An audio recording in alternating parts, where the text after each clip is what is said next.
Jackson.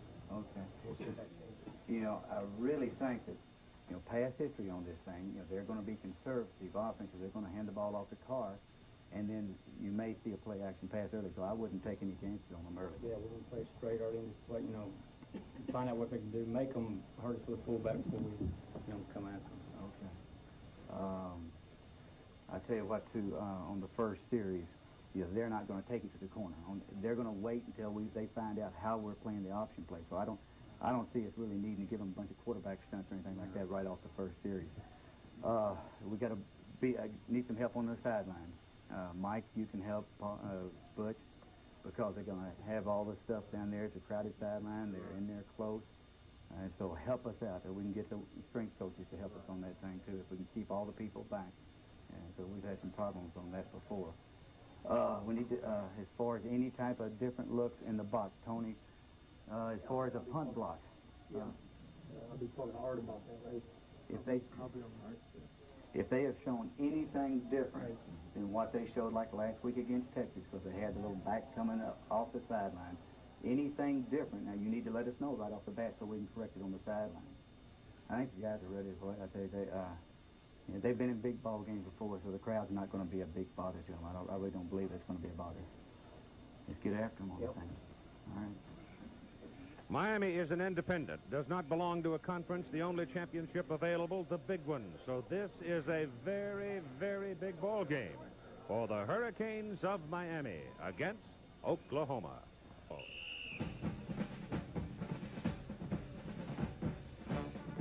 The Miami Hurricanes from the Deep South against the Oklahoma Sooners.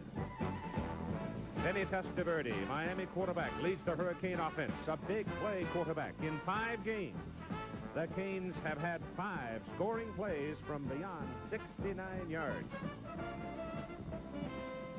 Oklahoma has a new man at the controls this year, Troy Aikman. A wishbone quarterback must be able to run. Aikman can. And Coach Barry Switzer thinks Aikman is the best passer he's had in many seasons. CFA College Football. This ABC Sports exclusive is brought to you by Chevrolet. It's 1986 at your Chevy dealers now. Drive today, Chevy. Live today, Chevy. By the U.S. Armed Forces. It's a great place to start. By GTE. We can do business with your business. And by GMAC, the financial services people from General Motors.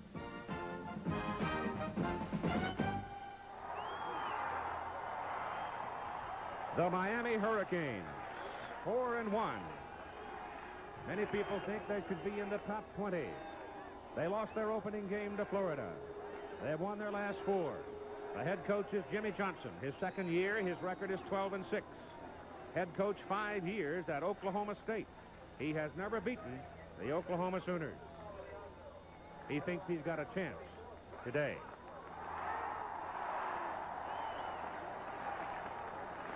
It is the 64th consecutive sellout here at Memorial Stadium, Owen Field. It is the home opener for the Oklahoma Sooners. They are 3-0, ranked second in the nation. Didn't start their season until September 28th. They have defeated Minnesota, Kansas State, and Texas.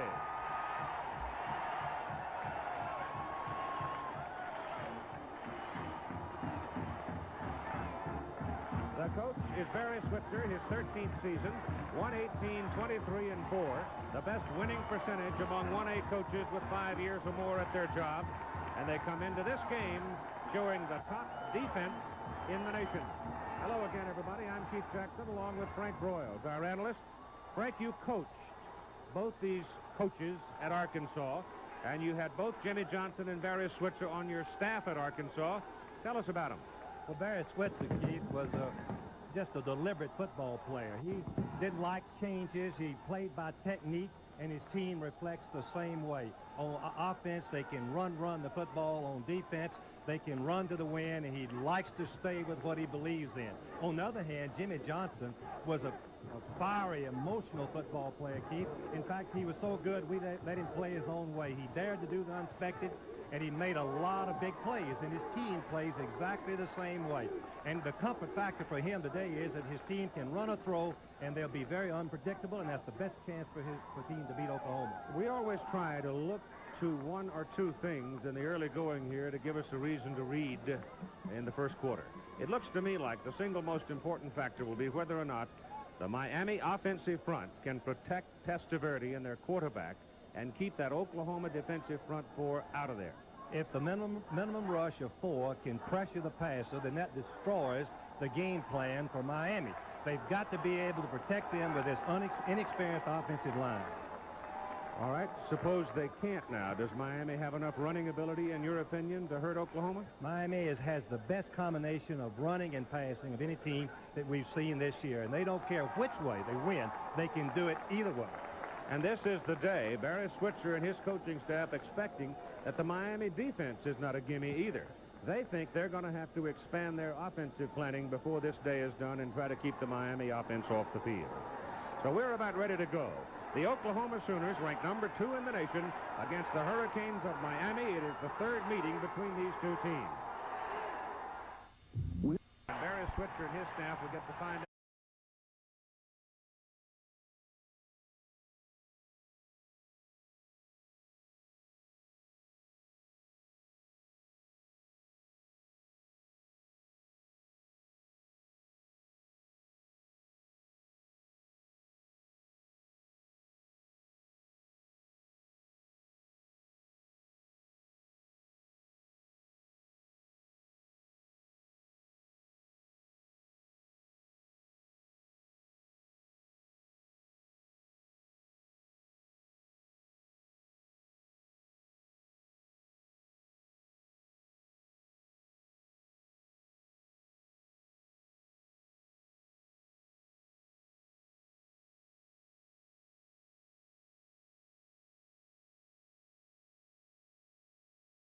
Barry Switzer and his staff will get to find out about their defense early on because Miami is going to receive the ball with J.C. Penney. That's right. Montgomery Ward will be here later. J.C. Penney deep to receive it, number 21. Todd Thompson will kick it off. He is flanked by Warren Williams, number 24, who is one of the real speedsters on this Miami club. So it's the big question early on as to whether or not Oklahoma's defense can pressure Miami. And here's the kickoff, and that's knocked out of the county. There will be no return of that one. And the Miami offense comes out with Vinny Testaverde, a New Yorker, big fella in there at quarterback. He's a good one, but he's been dinged with 13 interceptions. Warren Williams, very quick running back. Alonzo Highsmith is a power man, a 230-pounder. Brian Blades is a speedster at split end, and the flanker is Michael Urban. He's a 6'2", 200-pounder, and he runs about a 4'4". So they've got blazing speed at the corners. The question is whether or not Testaverde will decide to go early with the pass or whether or not he will decide to probe around with a running game. He's got both tools honed and ready, and here's your first snap, and he's going to throw on first down. Dumps it off, and the pass is dropped. Just flat dropped by Willie Smith. Willie Smith is called by his coaches one of the outstanding tight ends they've ever seen, but he just flat dropped that one. Paul Berticelli is a 255-pound tackle. Dave Alekna is a 240-pound guard. Greg Riccozzi at center, 265. Paul O'Connor at guard, 265. And Ed Davis at tackle, 260 pounds. And it's a relatively young football team on both sides of the ball for Miami and, for that matter, for Oklahoma. Both relatively young teams. On second down and 10, they go to the run and bounce Highsmith outside. He gets it up across the 25 to the 27. Oklahoma sends out on their defensive unit these people. And the 4 rush men, the down men up front, in a sense, are Darrell Reed, Richard Reed, Curtis Williams, and Steve Bryan. Casillas is not there because he's hurt and probably going to be out a month. Kevin Murphy is an All-American at defensive end.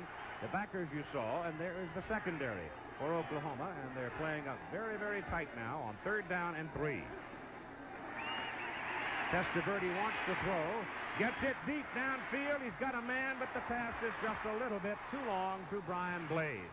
Blades had pulled away from the defender on it, but the ball was just a little too long.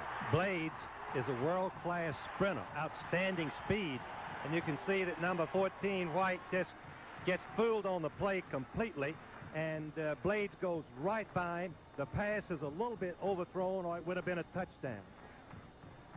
Into punt now. Feagles for Miami, averaging about 37.5 yards per kick. Derek Shepard is the return man for Oklahoma. Shepard averaging just under 10 yards per return. The kick is in the air, and it's a good one. Good hang time forces Shepard into a fair catch around the 30-yard line of Oklahoma. And the Sooners send out Troy Aikman. Aikman's pretty good size, 6'3", 215 at quarterback. Leon Perry at left half. Perry is a 220-pound freshman. Patrick Collins is a 185-pound sophomore. And the fullback is Lydell Carr, a 215-pound sophomore. So they're young in the backfield. Wide receiver is Derek Shepard, 185 pounds, 5'11". So here comes the Oklahoma Wishbone from the 30.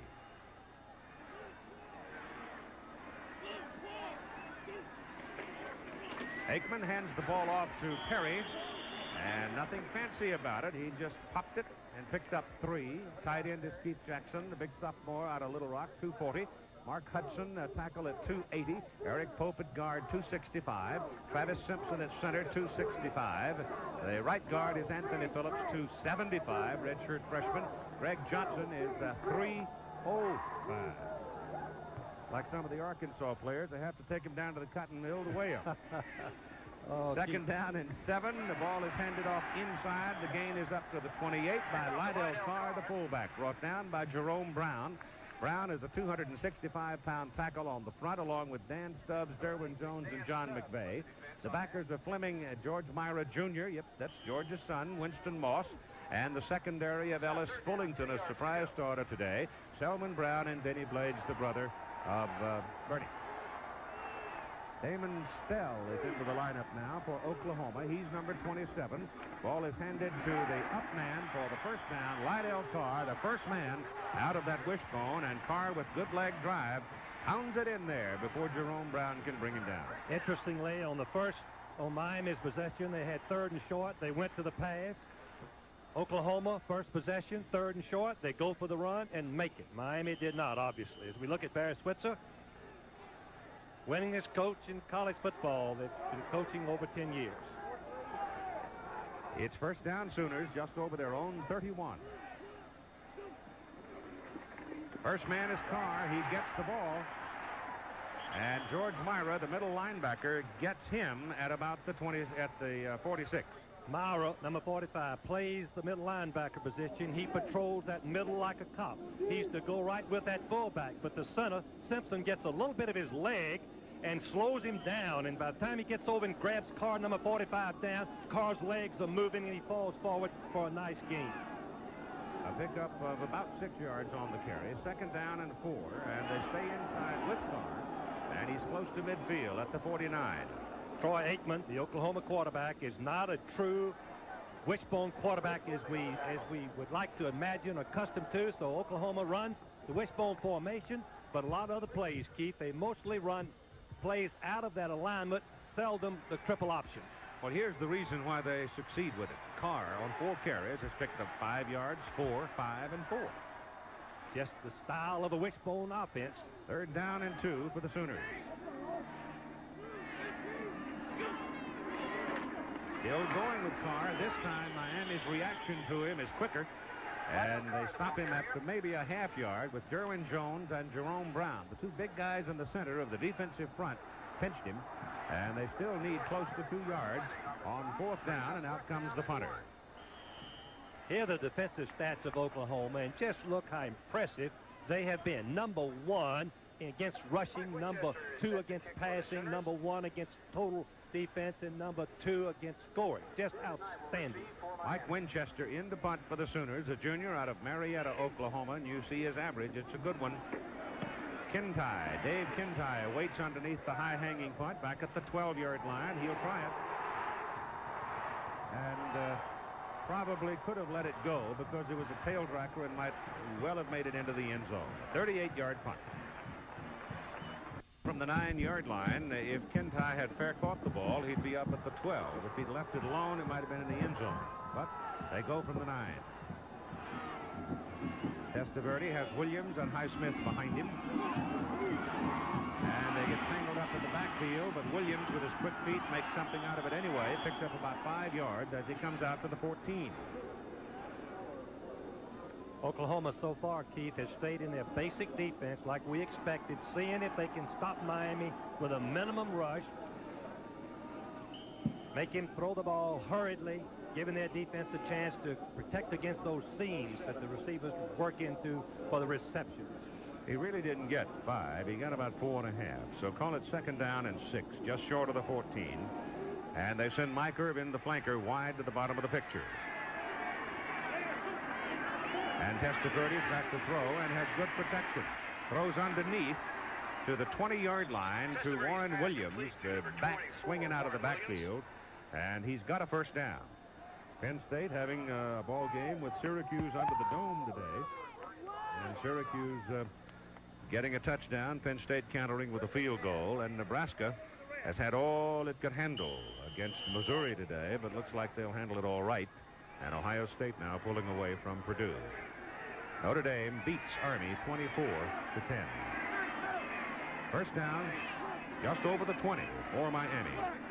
No score first quarter from Norman, Oklahoma. That's Warren Williams to the 23. Kevin Murphy, a senior from Plano, Texas, whacked him. Kevin Murphy, number 39, was injured last year, did not get to play him, but the first game this year, he's come back strong from a foot injury. All Big 8 conference as a sophomore, all Big 8 conference as a junior, back for his fifth year, and is outstanding on that play. He was an All-American in 1983 and some of the teams too. So he's quite a player. 2nd down and call it 7, and Testaverde back to throw. He had Smith down the middle, and Smith is knocked down by an Oklahoma defender. Testaverde finally dumps it. Ball is caught by Williams. And he's got a first down up around the 44-yard line. Keith, one thing that Jimmy Johnson told me, that Testaverde can move around. He's mobile, faster than the quarterbacks of the past at Miami. This time, the receivers are covered, although Keith, at least he didn't see Smith. Keith called it right. Smith was open, but watch the mobility of Testaverde. Gets away. Now he throws the ball to Williams, number 24, and watch out. These Miami backs can fly with that football once they catch that pass. So it's first down at the 44 for the Hurricanes. And they're off the hook, and Testaverde now with some daylight goes big with it. Down the sidelines for Irvin. He's got the ball. He's on his way. Touchdown, Miami.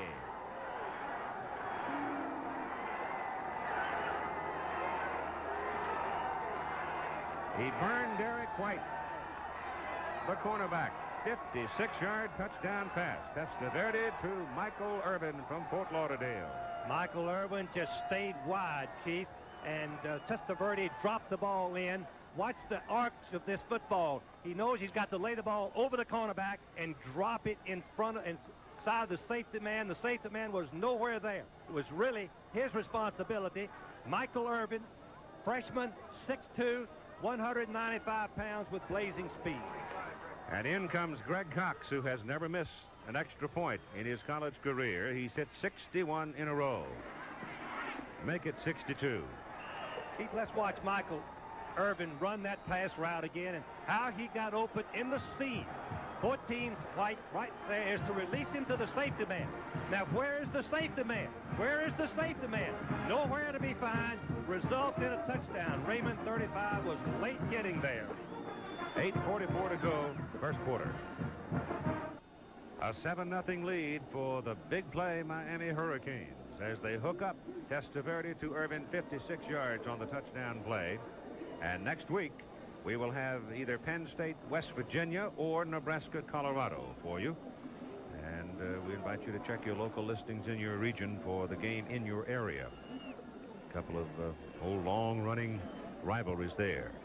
Patrick Collins, number 33, and Eric Mitchell, number 1, are the deep people for Oklahoma. And Mark Selig now will kick off for the Hurricanes, who lead 7-0. It is going to Mitchell at the 5. And he gets belted at the 21, and a penalty flag is thrown. While we're waiting for the penalty, here's Barry Switzer on his quarterback position. The one area of concern is we're so young at quarterback. The inexperience at quarterback hurts us. At least we had Danny Bradley last year, an experienced quarterback. But Troy Aikman is the best passing quarterback we've ever had, and we're going to utilize his talents. the penalty is called against the Oklahoma Sooners out around the 21-yard line. The officials today are Big 8 officials, and it's a veteran crew. John McClintock is the referee.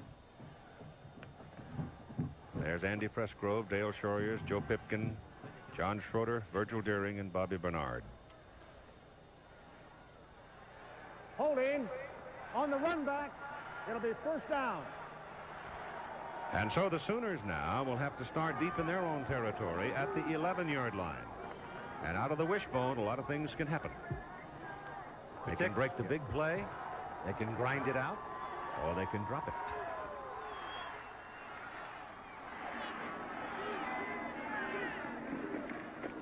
Little fake to the fullback, give it to Collins. And Collins is out around the 15 before he is brought down. A pickup of 3 yards. Now let's pick up with Jim Lampley. Here, Keith, was the scene moments ago in Legion Field. Last play of the game, Alabama versus Tennessee. Tennessee leading 16-14. Van Tiffen from 61 yards out, just short. Tennessee, Johnny Majors has beaten Ray Perkins 3 times by a combined margin of 5 points. They win it today, 16-14. Yours, Keith. Tennessee wins 1. How about Tony Robinson? We'll check with Jim on that a little while later. But right now, here comes Leon Perry to the outside. And he picks up a first down for Oklahoma up across the 25 at the 26-yard line. There's the value of the football player, the running back with vision.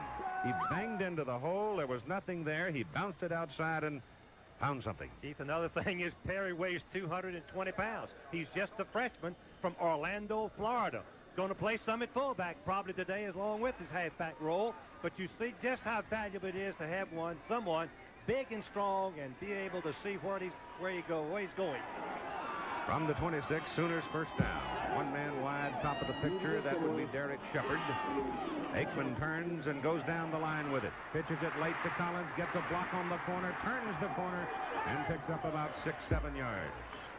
Boy, that was a good block thrown over there. It looked like it was Perry who threw the block. You're right. The lead back on the wishbone has to be able to block the cornerback. Now, the Miami defensive backs have been taking on receivers. Now they're taking on a 225-pound blocker, number 2, top of your screen, right there. The defensive back waits and catches him, and there's no chance for him to make the play. Collins is averaging over 9 yards per carry on the season. He's explosive, had a big run against Texas last week. Aikman back to throw on first down, goes for the bundle, and it is caught by Keith Jackson. And Jackson is out of bounds inside the 20 at the 16-yard line. Keith, did you see a little bit of shove just before the jump? It looked like there was pushing going on, and the receiver Jackson came up and caught the ball. Big play. It's a throwback pattern, something that the Oklahoma coaches said that Miami may be vulnerable to. Fake one way, throw it back. But right here, Jackson is 6'3". He goes up and catches the ball beautifully. Outstanding basketball player, 50-yard gain on the reception. He may be in hunting for Steve Zabel's record before he is done for catching passes at a tight end position. This goes to Collins, hole over the left side. Picks up 3 as he is brought down. Number 98, Jerome Brown, came firing in, but there was just enough contact on the block to sort of nudge him out of the way. Otherwise, he'd have had him behind the line of scrimmage. Those are the people hurt for the Oklahoma Sooners. The Miami defensive backs are getting a lesson in taking on blocks and having to come up and make tackles at the line of scrimmage. They'll improve on this as the game goes along. Second down and 7 from the Miami 14. Pass to the corner. Good. Touchdown. Oklahoma.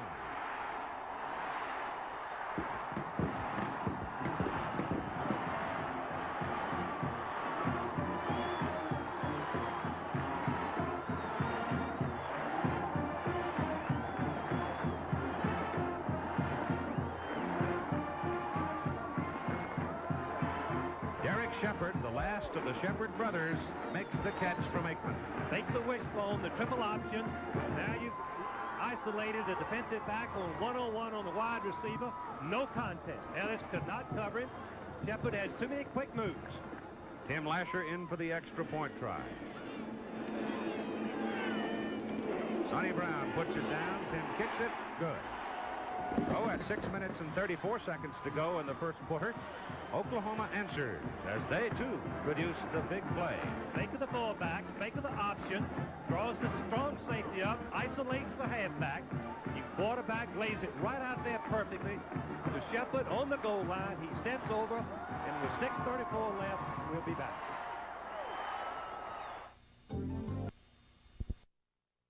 Receive it is J.C. Penney from Youngstown, Ohio.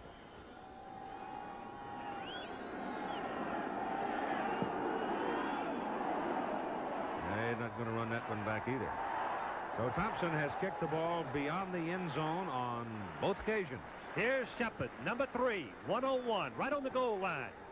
Baying the defense, Ellis, the defensive back, trying to cover him. Watch Shepard set up the defensive back. He squares that cut off and separates himself from the defensive back. The ball is right there. Use your weapon. Beresford on this drive, 2 big passes. Aikman's known for a better passer than he is runner. Build your offense around the strength of your quarterback. And he can burn it. He rifled the ball on that last pass.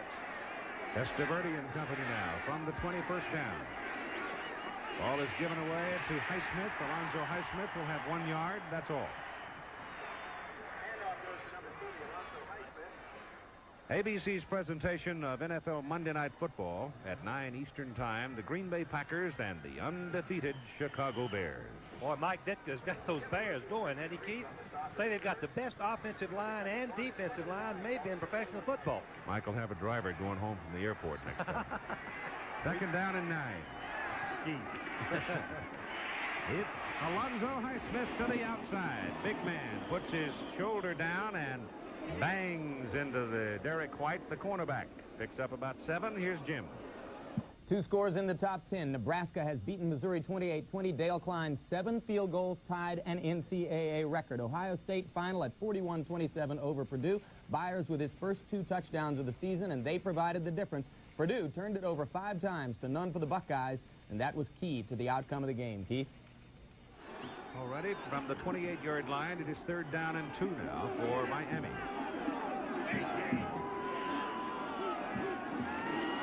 Highsmith sweeping. Sonny Brown, strong safety out of Alice, Texas, makes the play for the Sooners. When your own offense runs the football, you know how to play defense against the run. Sonny Brown was a strong safety, as Keith mentioned. When the play first started, the defensive lineman forced it outside right into him, and he was Johnny on the spot and made the play. And the 75th time the OU defense has stopped people for no gain or a loss. That's about half of the plays run against the Oklahoma defense this year. And Keith, one other big point, it's the 25th time they forced the team in the tango offense. 1, 2, 3 kick. And the punt is away. Jeff Beagle's kick is caught at the 44 by Sonny Brown. Only a 31-yard punt that time by Beagles. And the Sooners get the ball back and get good field position out of it. 1st down just beyond their own 44. That's a struggle at Morgantown between BC, and some of you will be seeing West Virginia next week against Penn State.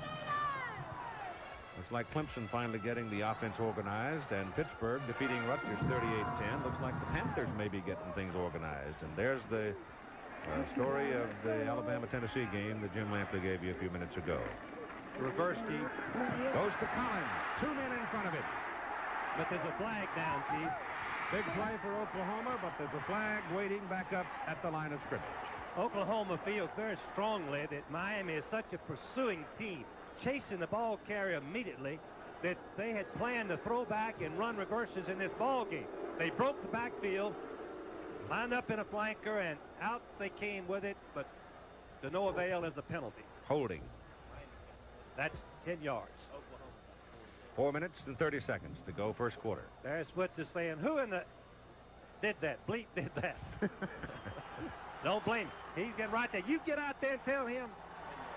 He's on that referee right now. How in the world could we be holding on a reverse play? Oh, he's made. Still 1st down. That touchdown in the first quarter by Oklahoma, incidentally, was the first time they've scored in the first quarter of this season. They've been playing very close to the vest, leaning. First touchdown, anyway. Yeah. Keith, they've been leaning on their defense since the defense is #1 ranked in the nation. They back up now on 1st down and 20.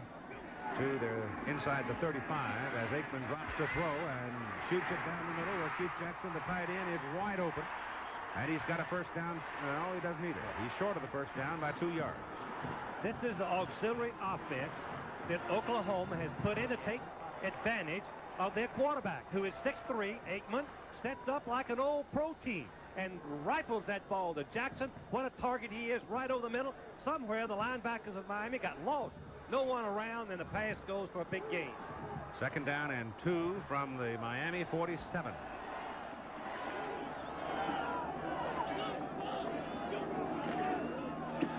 Aikman still got it and turns upfield for the first down. Gets a block out in front of him, and he's hit the chalk. He's out of bounds at the 21. He's out of bounds at the 21. Keith, the one good thing that Oklahoma has done, they have gotten away from the stereotype offense. After handing off to Lydell Carr, look at the crowd. 3 people waiting right there to tackle Carr. Not enough people left to take on Aikman, the quarterback. Good blocking downfield by the wide receiver, number 3, Shepard. And Aikman shows some running ability there, more than people had said that he had. 26-yard gain. And first down at the 21. Keith, this right now appears to be it's going to be the best offensive struggle we've seen all year long. How's that look?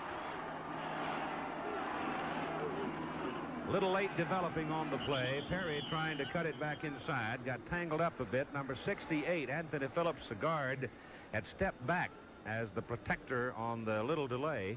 And he winds up getting about 3 yards. And Syracuse has moved back in front of Penn State now. I guess that's the first time they've had the lead in the game, but they have assumed the lead late in the ball game.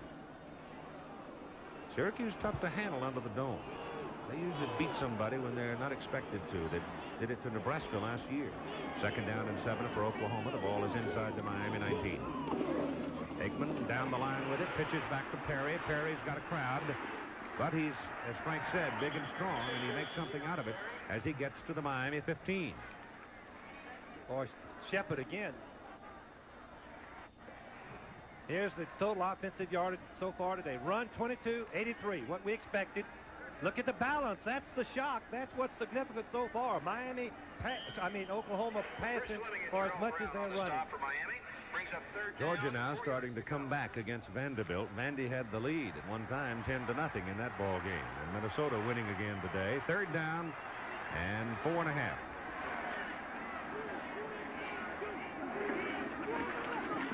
Boy, that won't work. The Miami people were all over Damon Stell as Aikman was off the snap, dropping back as if to throw the ball, and slipped it off to Stell, and bingo. Well, the wishbone teams are not most effective on a fake pass and run. But on this occasion, defense. Jerome Brown, number 98, the sack man for the Miami Hurricanes, was back there. And in comes the field goal try now. 36 yards. Tim Lasher. 1 out of 1 between 30 and 40. Blocked. Ball slammed back, rolling way back upfield where Miami covers it. Blocked by Jerome Brown. He did it, and number 58 came pounding downfield. Bruce Fleming to cover it for Miami. Jerome Brown comes right up the middle, Keith. No one touched him. There he is, and he goes a tremendous leap, gets his hands up in front of it, and blocks it solidly, and there Miami has another chance. First down on the Oklahoma 45. That block punt by Jerome Brown resulted in a 35-yard pickup for Miami as the ball comes back near the Oklahoma 45, where the Hurricanes have it first down, and Highsmith can't get loose inside. He started to cut it back against the grain, but waiting for him was number 93 for Oklahoma, Curtis Williams, who's playing in nose guard in place of the injured Tony Casillas. And many people think Tony Casillas is the best, one of the best football players in the country, and he is hurt. Now, number 42 just left the lineup. Paul Migliozzi was helped off the field, so he's out of there, and Dante Jones comes in to replace him, and you don't lose a lot with Dante Jones in there. Back goes Testaverde to throw.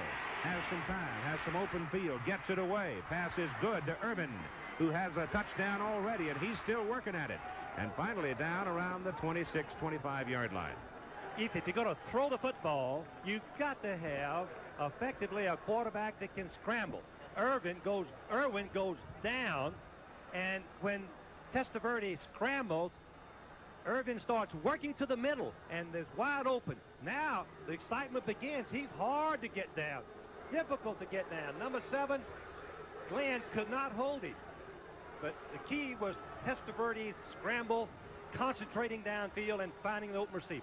The ball is marked just inside the 26 of Oklahoma. First down for the Hurricanes. A 7-7 ball game with 35 seconds to go in the first quarter. Mel Bratton is in for the first time today. Testaverde rolls it out, drops one off inside to Highsmith. And Highsmith, running hard after making the catch, is knocked out of bounds around the 13. Again, Jim. All right, Keith, you have told the viewers that Syracuse leads 20-17. Here are the particulars. They got a touchdown pass from McPherson to Mike Ciano, 45 yards with 7 minutes left. It is now close to 5 minutes left in the game. Penn State, with only 92 yards offense in the first half, is having serious difficulty moving the football in the Carrier Dome and is in trouble. Back to you. Testaverde now has hit 5 in a row, and it's first down Miami at the Oklahoma 13. Ball is handed off to Bratton. Mel Bratton, big barrel-chested, tough runner, is inside the 10 and dropped around the 8-yard line. And the first quarter is over. So after the first 15 minutes, we've got what we thought we would have, a good one. 7-7 tie. Give it up with that third tight end in a blocking back position, but go the other way with Bratton, and he won't get his first down. He's going to be a step short of it. Sonny Brown came over and knocked him out of bounds. They set up strong side right, but went to the weak side.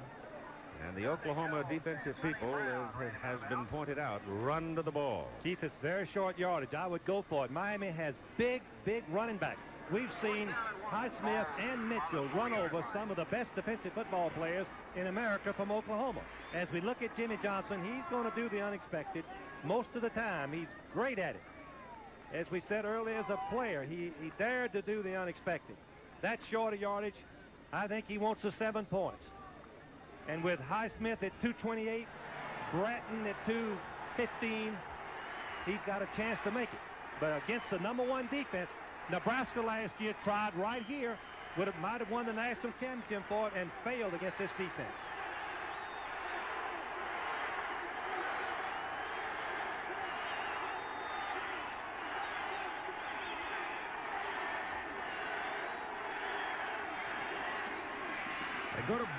They keep it. The quarterback, Testaverde, touchdown. Quarterback bootleg. Surprised by Jimmy Johnson. He played that way, and he coaches that way. He likes to be unpredictable. Who would thought that Testaverde would keep the ball on 4th down and 3 inches? Oklahoma didn't, because they chased the back all the way to the right of our screen. Look how wide open the quarterback is. Number 7, Liddell Green, could not make the play, and it's a touchdown. And the stands are a little bit quiet right now, Keith. They really did get quiet quickly, didn't they? Greg Cox for the extra point, and he's got 63 in a row at 14-16 to go in the first half. The Miami Hurricanes have come back to reassume the lead, 14-7 over the Sooners. By Oklahoma, recover the ball just short of the Sooner 45 and stick it in the end zone as Testaverde bootlegged it out and scored. Now it'll be Mark Seelig kicking off for the Canes, and it is Patrick Collins and Don Maloney, the deep people for Oklahoma. We'll see if the Sooners can answer. Keith, the Sooners came right back last time, 80 yards. Seelig hits it. Wind's going left to right, and that one carries beyond the field of play. Jimmy Johnson talked with him yesterday and asked him just how good he thought this Miami team might be. Well, I feel like we've got a good football team. They're a very young team with only 2 seniors starting, but I really believe that we're going to have us a heck of a ball game. We've got good balance offensively, and I think it's going to give them problems. Well, he showed up yesterday wearing his funeral suit. He was all decked out, looked like a banker. Oh, and that red tie and the pinstripe blue suit. Jimmy likes to dress. Boy, his team looks good, too. In fact, both teams look good, Pete. Don Maloney is in there at the halfback spot. with Collins and Carr, the fullback, with Aikman, the quarterback. Aikman keeping it, going down the line with it, pitches it outside wide to Maloney, and he's taken out of there pretty quickly and pretty efficiently by number 19, Darrell Fullington, out of New Smyrna Beach, Florida.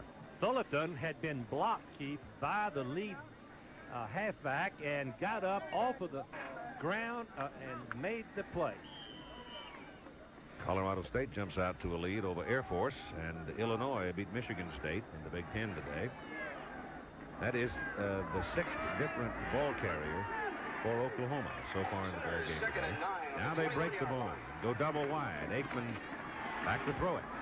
Jackson's underneath, and he has the ball, and he has a first down up at the 34. So Keith Jackson with his 3rd catch of the ball game. Again, Jim. More from the Carrier Dome. A fumble recovery by Graham, a 42-yard drive, a touchdown pass from Schaefer to Steve Smith. Penn State leads 24-20, a minute, 53 seconds to go, and we'll let you know as soon as that score is final. And incidentally, Keith, congratulations from Bino and Doug and me on your 39th birthday yesterday.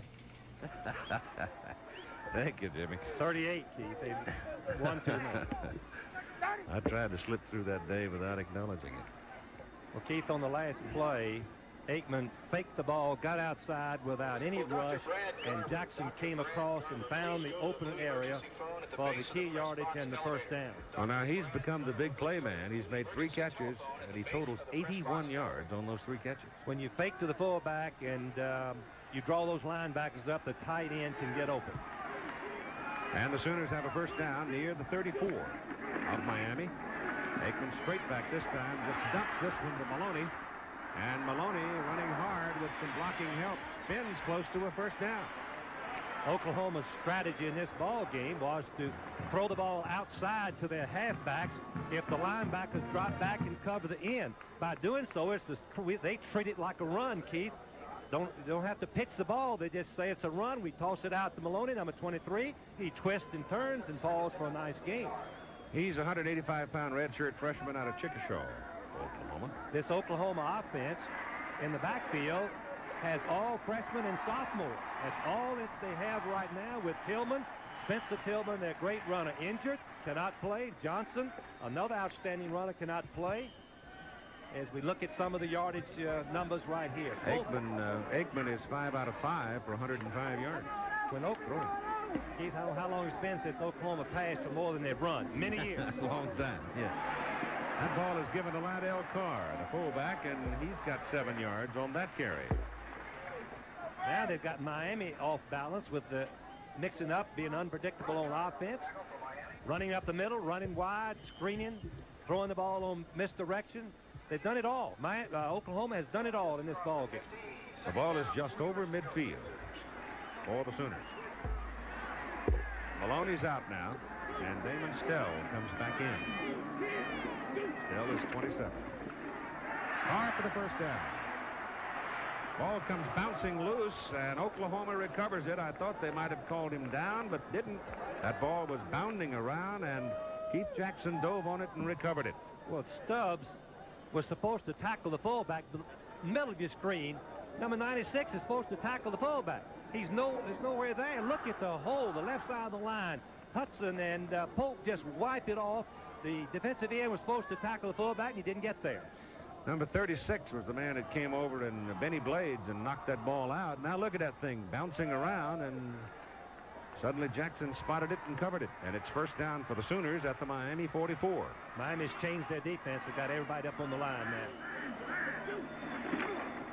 And Aikman pitches wide. It goes to Stafford, Anthony Stafford, in the lineup for the first time. Another freshman from St. Louis, 165-pound speedster. And he picks up about 2 yards on the play. Danny Jackson and John Tudor will have at it tonight in the opening game of the 82nd World Series. And you'll see it here on ABC starting at 8 o'clock Eastern Time. Keith, did Brett have a great championship series with the Royals? And what a great play. He's a great player. Oklahoma's an unbalanced line. Keith's going to get a little extra blocking. Second down and 7. He picked up 3. Aikman going down the line with it. Big old Brown. Looked like, or was it Stubbs? Jerome Brown. Jerome Brown, number 98. From the left of your screen, wasn't touched. He comes right through number 98 and just grabs Aikman. Aikman doesn't have a chance. I'm not sure that Jerome knew that Troy had the ball. I wasn't sure either. Well, but he took him anyway. When the quarterback goes away from you, the fake of the fullback, he sinks that ball in that fullback's pocket, and you can't find it. Aikman to throw. Has a man. Wide open. Shepard. And Derek Shepard, who scored Oklahoma's touchdown, picks up a first down for them at the Miami 17. Ellis and Blades brought him down. The fake of the running play, Miami defensive backs get lost. Watch how wide open. There's no use for Shepard to do all that faking. There's nobody to fake to, Keith. Look at there. There's still no one in the picture. Finally, someone gets there to make the tackle. He was going through those fakes, and there wasn't anybody there. Miami somehow had a breakdown on their coverage. Well, it's two outstanding defenses that are getting ripped apart here in this first half. Aikman turns to the crossing back this time. It's Don Maloney again, 23. And Maloney doesn't get much out of that one. Miami has been playing against the pass in practice because they work against each other. But here's Aikman, 6 for 6, 131 yards. Now, the interesting thing, Keith, Aikman was being redshirted last year until Bradley, their quarterback, was hurt. He had to come over to the offense and play against Kansas. Oklahoma got beat, and the fans got down on him. He's making up for it right now today. Second down and 10. Snell is back in. Maloney out. Aikman to throw. To the corner. It is knocked away on a fine defensive play by Don Ellis, the left cornerback, in front of Derek Shepard. Shepard, quick, doesn't have that breakaway speed. He's the third Shepard to play for Oklahoma. He's going in and back out. Now Ellis, number 29, makes a great play. He realizes he's got a chance to go in front. He gets that big left paw out in front and deflects the ball, which would have been a touchdown. I mean, that pass had some burn on it, too. Aikman really zips that thing. Well, Ellis made a great, outstanding break on the ball, Keith, to gain that much ground and come in front of the receiver, Shepard. Third down and 10. Aikman to throw again, and Jerome Brown's after him, and he's got it. He's a stud, that Brown, number 98, is 275. He ran him right into John McVeigh and got a piece of it, and Aikman is not up yet. He got pinched between 230-pound John McVeigh and 265-pound Jerome Brown. That's no fun. But for some reason, Brown, number 98, goes between the center and the left guard, comes clean, breaks right through, penetration, one thing that Jimmy Johnson loves to teach. He puts his defensive men on the shoulders where they can penetrate the gaps and cause the bad play, and they do. We'll be right back with 9:18 to play. When Oklahoma comes back with the ball, they'll go with a freshman from California. Jameel Holloway. Jameel Holloway, Chief. Outstanding in high school, was a wishbone quarterback in high school. Todd Thompson now has come in to try the field goal from the 46-yard line. It's a little outside of Tim Lasher's range, but Thompson has plenty of leg, and he missed it. He hooked the ball and couldn't draw it back into the uprights. And at 9:01 to go in the first half, Troy Aikman, they're looking at his ankle or knee. It's an ankle. It's the left ankle. So he got trapped.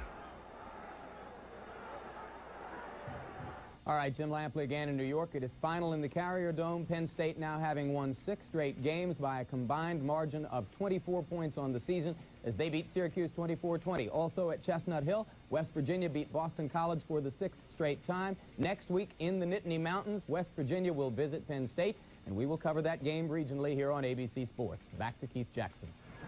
It's always been a pretty good ruckus, too, when those two get together. Don Nealon has done a good job in West Virginia. Miami takes over the ball at the 29, first down, and Testaverde on a deep drop goes to the sidelines. The pass is caught by Willie Smith, but he doesn't get a whole lot out of it. About 2 yards. Tony Rabin, number 35, was all over him. Now let's check in with Tim Brent. Keith, you were right about it being his left leg. It is his ankle. They are looking at it now. The orthopedic surgeons have looked at it. They are going to try to get some weight on it and see if, in fact, how serious the injury is. You can see Troy was in a lot of pain. He got it twisted underneath there, and then a tackler came down on top of it. But right now, it is his left ankle. They don't realize how serious it is yet. 2nd down and 8, zipped upfield, complete to Smith. Smith's got a first down for Miami at the 41-yard line. He drilled that between 2 defenders. He threw it before the defensive linebackers could react. Smith, interesting story about Smith. Last year he caught 66 passes, Miami seasonal record. This year he has 14 receptions. Why the decline? They're double covering him, Keith. They're watching him, jamming him at the line of scrimmage. Opponents. Out of the I formation this time. And the ball goes to Mel Breton. Big back. Crosses midfield and goes to the Oklahoma 49. He picked up at least 9 yards before Liddell Glenn could bring him down. This Miami football team is moving the ball effectively against the #1 defense in the country. Last year, as we look at Troy Aikman, Keith, I believe they're going to take him to the dressing room and either x-ray it, put ice on it, and try to stop the swelling. He is hurt. That means we will see Holloway on the next offensive series, the freshman. And they say he is fast. An old Oklahoma expression, quick as a hiccup. On 2nd and short, long pass downfield, Testaverde to Willie Smith, and the Miami Hurricanes are cooking at the Oklahoma 30. How about the surprise, Keith? 2nd down and 1. Go to your good target. The coaches tell me if you just throw it close to this man, if you just throw it close, he will catch it. But he's wide open here, does it? And to drill the ball right there, Testaverde has been outstanding throwing the pass today. 2 great tight ends in this ball game, Willie Smith and also Jackson. First down Miami at the Oklahoma 30 with 7 minutes and 22 seconds to play in the 2nd quarter. Testaverde is 8 out of 10, 146 yards. He's hit 8 in a row, pitches the ball back to Breton. And Oklahoma's defense flows with him this time and handles him pretty well. He's just inside the 30-yard line, but he laid a heck of a stiff arm on somebody down there. Look what the Miami Rayburn, have done so far today against this defense. #1 ranked in the country, 56 yards, the longest play, the longest drive, 91 yards, the most points, 14, the most passing yards, 146. Tribute to this Miami football team that mixes up the running and passing most effectively. 2nd down and 9, ball inside the 30.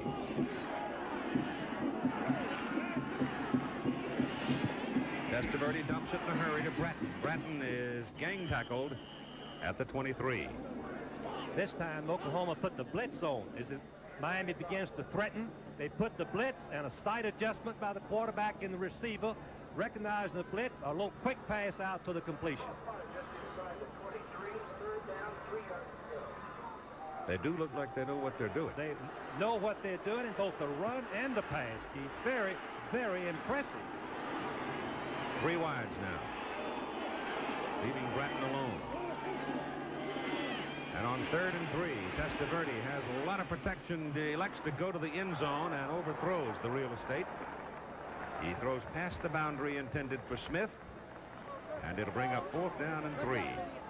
Smith was double teamed. He was jammed at the line of scrimmage, jammed by the linebacker, and he couldn't get out. Here's some scores from today and some of the teams that we're going to have next week. Keith? Boston College and losing to West Virginia, and Penn State coming late to pull it out against Syracuse. 40-yard field goal try now by Greg Cox. Cox will be kicking with the wind. He's 2 out of 2 from this distance. Almost blocked, but he gets it away, and he missed it to the left. Rayburn flashed across there and almost blocked that kick, but it missed anyway, and it remains 14-7 Miami. When the Pennzoil people came to me and on that possession, that's the longest period of time they have held the ball so far in the game. But they came away empty with it. Oklahoma takes over, first down from their own 23, and here's Holloway in the ball game. Jameel Holloway throwing to Shepard. And it's a first down for Oklahoma at the 42-yard line. So there's a bit of a surprise as the freshman comes in, making his first appearance in this ball game. And goes dancing around and into a completion. Shepard is going to push deep. He sets up the defensive back, breaks it off, separates from the back, comes back to the ball. The amazing thing is, Keith said, this is Shepard's first, this is Holloway's first pass of the season, Keith, and it goes for a big completion. Came out of Banning High School in Carson, California. 5'11", 175. Played for Chris Ferragamo. And it's first down for the Sooners. Holloway turns, gives the ball to the fullback Carr. Carr goes to the 46-yard line. Here's the freshman Jamel Holloway playing for the first time today. Had a couple of snaps before. Basically going in with a game close, first time. What a pressure situation he has, but he came out beautifully and gave him a lot of confidence, Keith, completing the first pass. Second down and 7.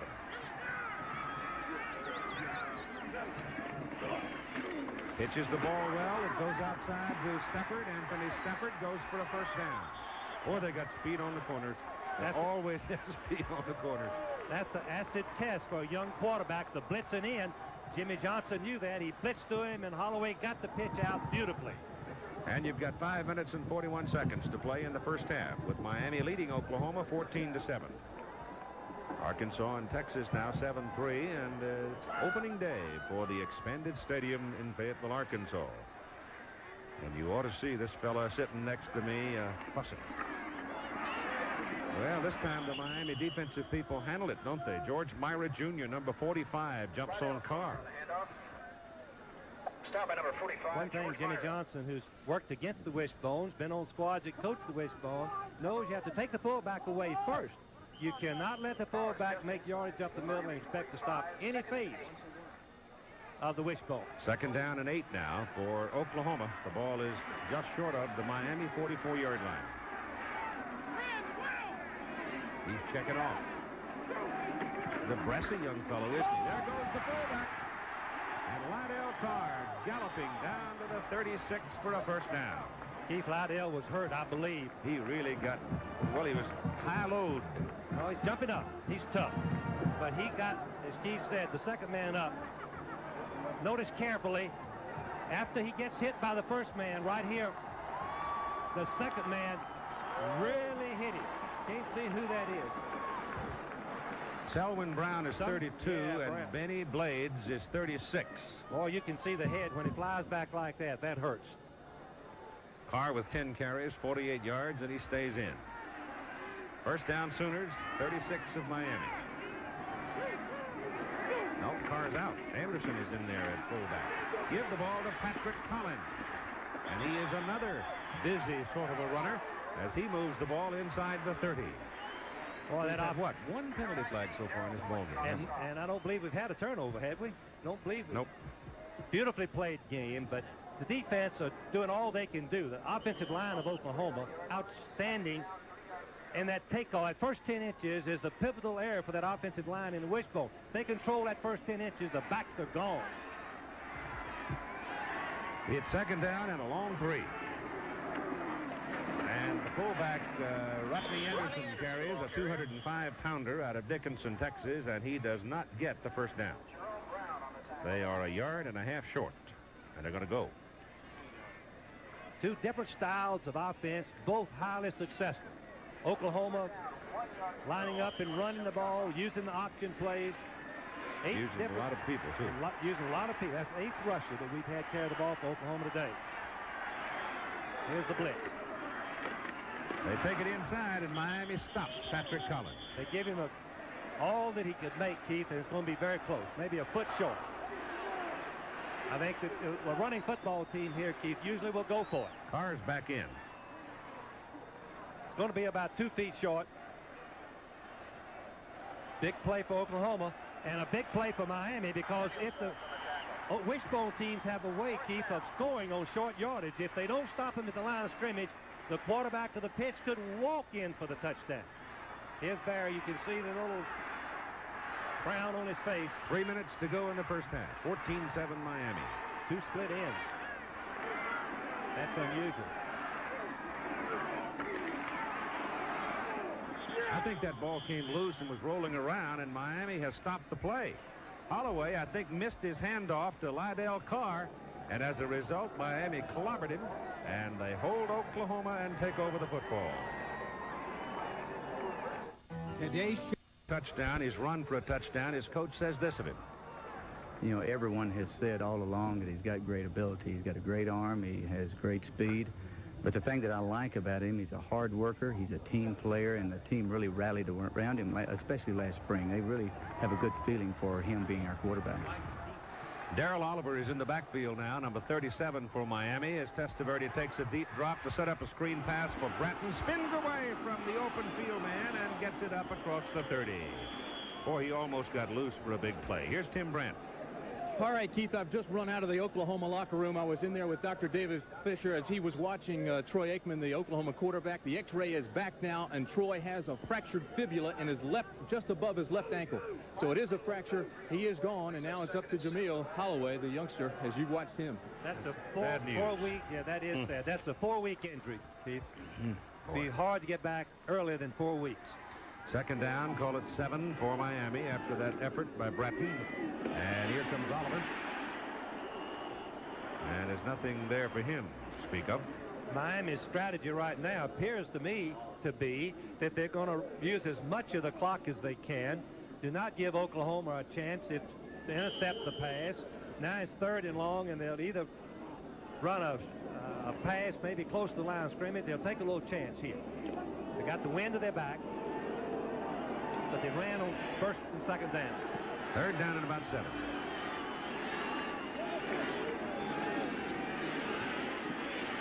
They are getting in time, and he goes underneath. He picked Oliver because I guess he felt Oliver was the most available man, but he was being double-teamed himself. I think we can look for Oklahoma try to block this kick. I would think they would put in their blocking team and go after it. Both teams with 3 timeouts remaining. Jeff Beagle's kicks today have been 42 and 31. He's got a little help from the wind on this one.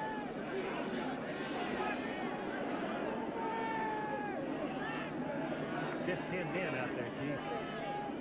For Miami? No, this level. I'm sorry. Dixon back for the Sooners. Slips down at the 30. Trying to make a cut and come back this way. 42-yard punt, 3-yard return, 1:15 to play in the first half. With the football, first down at their 30. They trail 14-7 to Miami. They have 1 minute and 15 seconds to work with. They have 3 timeouts remaining. Jameel Holloway on in relief of Troy Aikman, who has a broken left ankle. And Holloway dancing around. If he'd gone left, he'd have had a lot of daylight. Instead, he went back to the right side. And he's going to pick up maybe 4 yards on the play. Here's Tim Brent.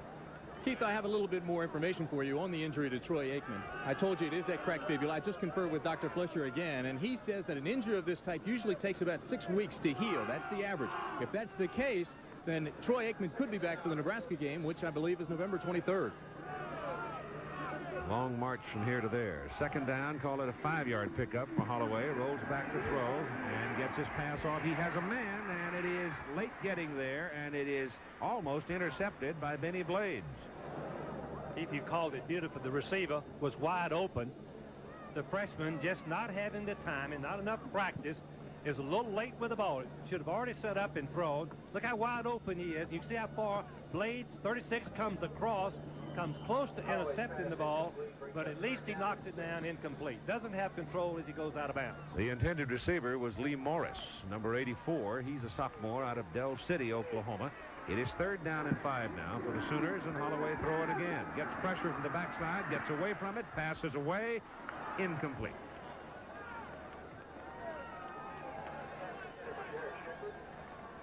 Holloway is still shown a lot of poise in my judgment, Keith, coming into this ball game. Hit his first pass, ran the option play. Quarterback stunt on the end, made him pitch the ball quickly. He handled it just to perfection. No question, but he can do the job. It's just a matter of experience. Process is hard to speed up. Winchester to punt for Oklahoma on 4th down with 31 seconds to go in the half, and Dave Kintai is deep for Miami.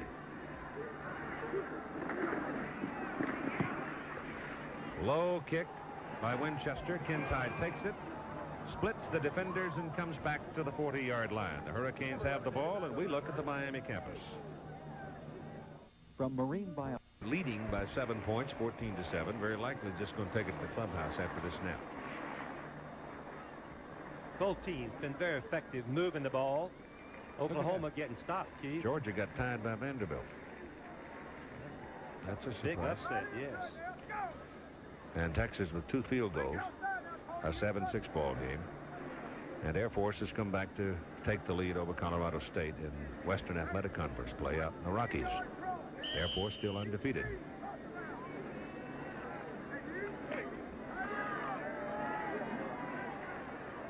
I think he may just throw the bomb down the field. He might. Like you say, Jimmy Johnson, whoops, almost had a man jump, but he got back, and he is going to load it up. Now he throws it away, and that could be flagged. But we'll get away with it. Troy Johnson, number 80, big sophomore from Houston, was the man getting there's your flag. They're going to call him for dumping the ball. There was not a Miami man within 40 yards of it. And that's not exaggeration either. The receivers had all gone deep. Oklahoma had dropped back and covered, but here is what Testaverde has done today. 10 out of 15, 154, 1 TD, no interceptions. They always wind up with a big old quarterback. They had Jim Kelly, of course, is big and strong. Bernie Kosar, big and strong, and now Testaverde, 6'5", 210 pounds. Ball comes all the way back to the 24-yard line, and he wants to throw it again. And he runs out of the pocket. Now he throws it up the field to Blades, and Bryan can't hang on to it as the ball comes in low to him. And so it'll be 3rd down. Keith, as you were talking about Testaverde, of course, Miami having big quarterbacks. Kelly was big. He was from Pennsylvania. Testaverde is from New York. So And Kosar Miami, was from Ohio. And that's right. Kosar was from Cleveland, around Cleveland. But what happens is a team that has a history of throwing the ball and having success, the quarterbacks migrate to that school where they are sure of having a chance to use their talents. It's 3rd down and about 25, and they run this one, sending Darrell Oliver out into the open, and Oliver runs the ball up to the 35-yard line. The clock is ticking away, and time will run out now, and the first half is history, with the Hurricanes of Miami leading the Sooners of Oklahoma at halftime by a score of 14-7. And Tim Brandt now with Coach Jimmy Johnson, and here they are. Jimmy, the first question, you have to be pleased, or a statement really, you have to be pleased with your offensive line. They've kept the pressure off Testaverde. That, of course, I think was a question mark coming in with their youth. Well, I'm pleased with the way the young guys, we don't have a senior starting on offense, and the young guys have really played well this first half, and we expected to move the football. The thing that concerns me is we have worked so hard all week long trying to stop the wishbone, and now they come out throwing the football, and so it really gave us some problems defensively. With Aikman out of the ball game, he will not return this afternoon. And Holloway, of course, in his first college game, do you put more pressure on him? Do you try to confuse him? How do you handle that? Well, Holloway's a jitterbug, and besides that, he throws the ball extremely well, and so I don't know that we're going to change much of our game plan defensively. We're still going to stay with what we've been doing because we've been trying to pressure Aikman anyway, so we're going to pressure him. Jimmy, as many times as you all have put the ball on the ground and turned it over earlier in the year, you've got to be pleased. They've held on nicely. I think our guys have been really intent. Everybody was concerned that this was such a big ball game, but, really we play so many big ball games. It's about every other week with our schedule, and so, it's no big thing for us to come in here to, Oklahoma Field and play against these guys. We play a lot of big ball games. Well, Keith said the championship you all played for is the big one. Thank you very much, Jimmy. Good luck in the second half. So that's our halftime score. Miami leads 14-7. A lot of predetermined stuff. The kid's doing a good job so far. I'm proud of him, but we're a little short right now. Barry, I've got to ask you, how do you get more pressure on their quarterback? Well, it's tough. He scrambles so well. We knew that we're fighting our guts out to try to get to him, but the guy can move around. We knew that he was going to be a problem in that regard. So, 10 out of 16 isn't bad. The first half is even except for one play. Good luck the second half. Thank you. Okay, let's go back upstairs to you, Keith. All right, thank you. Oklahoma gets the ball for the kickoff, and it's not unusual for this Oklahoma team to come out to start a half when they're trailing like their britches are on fire. They really come out snorting, and I would not be surprised to see them try in this very first possession, really try to stick it in the end zone and get even. Keith, the first possession, most coaches feel is the most important of the second half. The kick is in the air. And this will be returned from the goal line by Patrick Collins. And Collins gives them good field position up close to the 25-yard line. Here are the people who have to defend now for Miami. McVeigh's 230 pounds at end. Jones 270 at tackle. Big Jerome Brown, he's a load, 265. And Dan Stubbs, the other end at 240. The linebackers are Winston Moss, 6'3" and 230. George Myra Jr., 6 feet, 225. And Bruce Fleming, 6'2" and 230. And here's the Oklahoma offense coming to the line now with Jameel Holloway in there at quarterback, replacing Troy Aikman out with a broken ankle. Carr, Perry, and Stell open behind him. And this is Stell with the ball and caught well back of the line of scrimmage by Selwyn Brown. David Ellis is the left cornerback, 5'11", 170 for Miami. Darrell Fullington at the other corner, 6'2", 190. Selwyn Brown, who just made that play, 5'11" and 190. And Benny Blade, 6 feet and 205. And the ball is placed back near the 16-yard line. Stell is not having a good day. Damon has got people on him every time he gets his hands on it. He's run twice and he's lost 12 yards. The second down and close to 20 as Holloway sets up the throw, goes deep down the middle for Shepard. He's got it. And a first down at the Miami 39-yard line. And a penalty flag waiting back upfield. Keith, that was as pretty a throw any freshman has ever passed in his life. He hit Shepard right on the numbers. Oklahoma is holding. Oh, that's a tough break. But Holloway showed his confidence. He displayed his ability to hit the deep pass. That will wake the Miami defense up. Even though the play is called back, it gives it a different perspective, a different outlook for the Miami defensive team for this young freshman, Jameel Holiday. Like that. Yeah. Holloway at quarterback, Perry, Stell, Carr, and Shepard, the wide man. In the offensive alignment for Oklahoma, Jackson, Hudson, Pope, Simpson, Phillips, and Johnson. Along the front. Second down. John McClintock is the referee, a veteran Big 8 crew. And that rain of booze will not worry John at all. Ball is at the 8-yard line, second down. They've got to go near the 35 to get a first down, and that'll be good up to about the 16 as Holloway carried it. He's 5'11", 175, a freshman from Carson, California. His best attributes is speed, quickness. If he was a wishbone quarterback, an option quarterback in high school, he's had good coaching, coming from an outstanding school. Guarantee you he's had good coaching. Well trained. Oh, Chris coaches him well. Chris Ferragamo. Ball at the 15. They need 20. There goes Holloway again. And he's out to the 30. That'll bring up fourth down and about 5. 2 quarterback draws, safe, get some yardage instead of having to kick the ball from the own 15-yard line. They've got it up with a wind to the back and should put Miami fairly deep into their own territory. Yeah, Winchester's a good one. He's averaging over 44 yards this year. 2 today have been into the wind, 38 and 31. Number 11, David Kintai, is back to receive the punt. David Kintai, the deep man for the Hurricanes.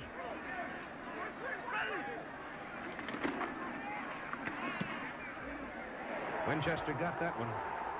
Kintai all the way back to the 20. Penalty flag is thrown back around where the kicker might have been slapped around a little bit. A 51-yard punt.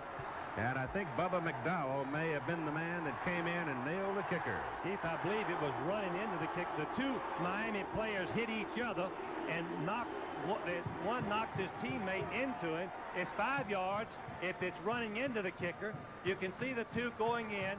And finally, one teammate knocks his other one into Winchester. He falls over, and it's a 5-yard penalty, but it's enough for the first down. Just enough, yep. It's just enough. They needed a right at 5 yards, and a 5-yard penalty is going to be given the first down by about a foot. So those 2 quarterback draws, Holloway ran with a difference and helped them making the first down. So Winchester had kicked that ball some 56 yards. 51 yards, and had Miami well back around the 20. So he did his job as well, but Oklahoma gets the break, and they get a first down at the 35. would expect a lot of stunts to confuse Holloway. Hands the ball to his fullback Carr. And Lydell Carr picks up a good 5 yards right up the pipe. One thing that the wishbone quarterback needs a lot of work is the stunts on the corner to come at him one time and one time slow play it, delay it, give him different looks on the corner, hoping he'll make a mistake. Give Carr 6 yards and make it 2nd down 4.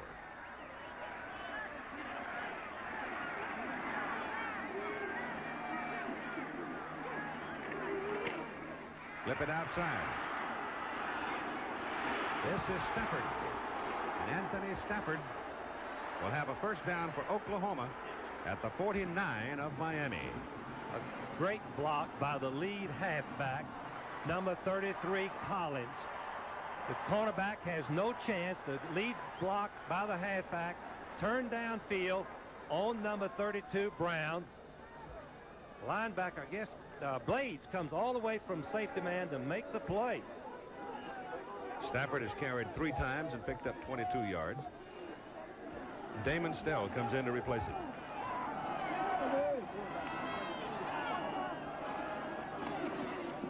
Reversing. Going to throw it. This is Derek Shepard. Passes away. Intercepted. The pass is picked off by Benny Blades, who came from his free safety position and cut in front of Keith Jackson and plucked it. Jackson was behind the secondary, open for the touchdown, but he got there a little bit too quick. Okay, he delayed in the middle just a step or two more, then broke into the outside. Blades would have had no chance to get there, but he does. Number 36 makes a great play for the interception and stops the drive. First turnover of the game. And let's see if Willie Smith becomes more available, or if he looks more to Urban, or if he decides to keep run going. the ball. There's a lot more options they've got, Keith. I'm gonna throw it. And he nails Willie Smith up at the 45-yard line in front of Ricky Dixon. Just a dart. Testaverde threw the ball deep. Darrell Reed, defensive end, 6'2", 210. Richard Reed, defensive tackle, 6'4", 260. Curtis Williams weighs in at 6'3", 250. Steve Bryan, 6'3", 255. Kevin Murphy, 6'2", 230. The defensive front for Oklahoma. Mediazo, linebacker, 6'1", 220. Brian Bosworth, 6'2", 235. And Bosworth has been quiet today. He had 14 tackles against Texas. Little draw play, this time with Highsmith carrying. And on 1st down, Highsmith picks up about 3. Derek White, secondary, is cornerman, 5'9", 185. Sonny Brown is the other corner at 6'2", 190. Actually, he plays a strong safety. Tony Rayburn, 6'3", 195. And Ricky Dixon, 5'10", and 180. Keith, Oklahoma has come in with a nickel back, taking out defensive lineman. On 2nd down and a long 6. Testaverde back. Again, he's scrambling, and he's got some room, and he's got a 1st down as he tiptoes out of bounds at the Oklahoma 42. First time, Keith, that we've seen the blitz by the linebacker. You just mentioned we hadn't called Bosworth, the all-Big 8 linebacker. He times the blitz perfectly, gets knocked down by the lineman, but he gets back up and forces Testaverde out of the pocket. But once again, Testaverde, presence of mind, runs for the 1st down. He's pretty quick. Yes, he is quick. 4'8" in the 40, which is good for a 6'5" quarterback. Good it is. 1st down near the Oklahoma 42 now. Hurricanes are leading 14-7, and they've got something cooking to start the 2nd half. Ball is handed off to Warren Williams. And he's to the Oklahoma 35. And he's going to be 3 yards short of the 1st down. There's the offensive alignment for Miami with 11 minutes to play in the 3rd quarter. And the crowd very quiet now as Miami, getting its first possession, starts to move the ball up the field. 2nd down, 3 yards to go for Miami. They're trying to wave. That shouldn't bother the Hurricanes. They're making a lot of waves. Penalty flag flies as Highsmith dives for sufficient yardage for the 1st down, but let's see about the flag. It's instead of Miami having second down and 3, it's going to be second down and 8 or second down and 13. Yep, 13. Only the third penalty against Miami.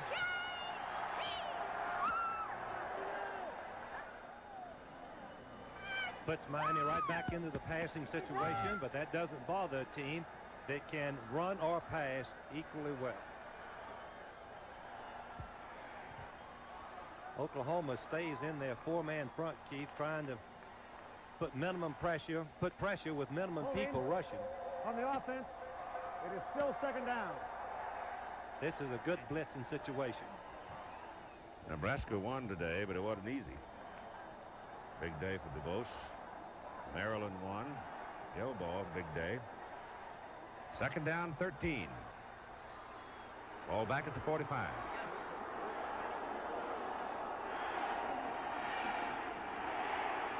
Dumps it off, throws the ball behind Highsmith, and a penalty flag is thrown here. Let's see what John McClintock, the referee, threw it.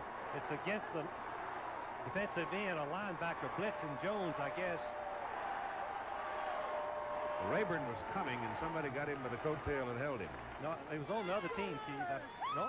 So Miami holding. Yeah, it is, Keith. Looks like might be on the offensive center for Riccozzi. Number 74 just reaches out and grabs him around the neck. And it's hard to rush the passer. Williams, number 93, had no chance.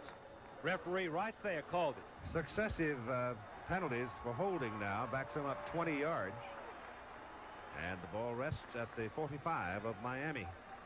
And they've got to go to the 32 of Oklahoma. Keith, on that play, you can use your hands as long as it's within the frame of the body. He got the arm outside the body. On second down and 23, the pass is nailed to Brian Blades. And Blades is knocked out of bounds a yard short of the first down. On a pass like this, Testaverde has to throw the ball before the final cut. This is a great experience. Finally, Blades, number 9, comes in front of the safety man in behind the cornerback. Blades goes inside, then breaks back out. The ball is already on the way, right there. Now as he turns, gets eye contact with the ball, and he's right at the down mark. Excellent, excellent execution. 3rd and 1 now for Miami. Go to a power set. Give it to Highsmith. And Alonso has the first down at the 30. Most of Miami's running plays, Keith, are just run for daylight. Trying to be as simple, look complicated, but be as simple as possible. Letting the lineman fire out and the back run for daylight because they've got good backs. And here's what Testaverde has done today. 12 out of 18. No interceptions. The Miami running game in 20 rushes, 64 yards, and Troy Aikman, who started for Oklahoma, with a broken ankle. Testaverde back. Zips it to the sidelines. It's good to Willie Smith. A pickup of 7 on the play. He's not that hungry, is he? He'll take what they give him. One thing that a great quarterback has to do, in particular, Keith, let me say, if a quarterback has 62% completion average, as does Testaverde, then you know he's patient. You recognize that instead of forcing the ball deep, he looks for the person to lay the ball off for the short gain and hope they'll run after the catch.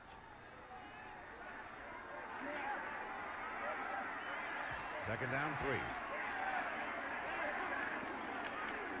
Highsmith finds a hole on the corner.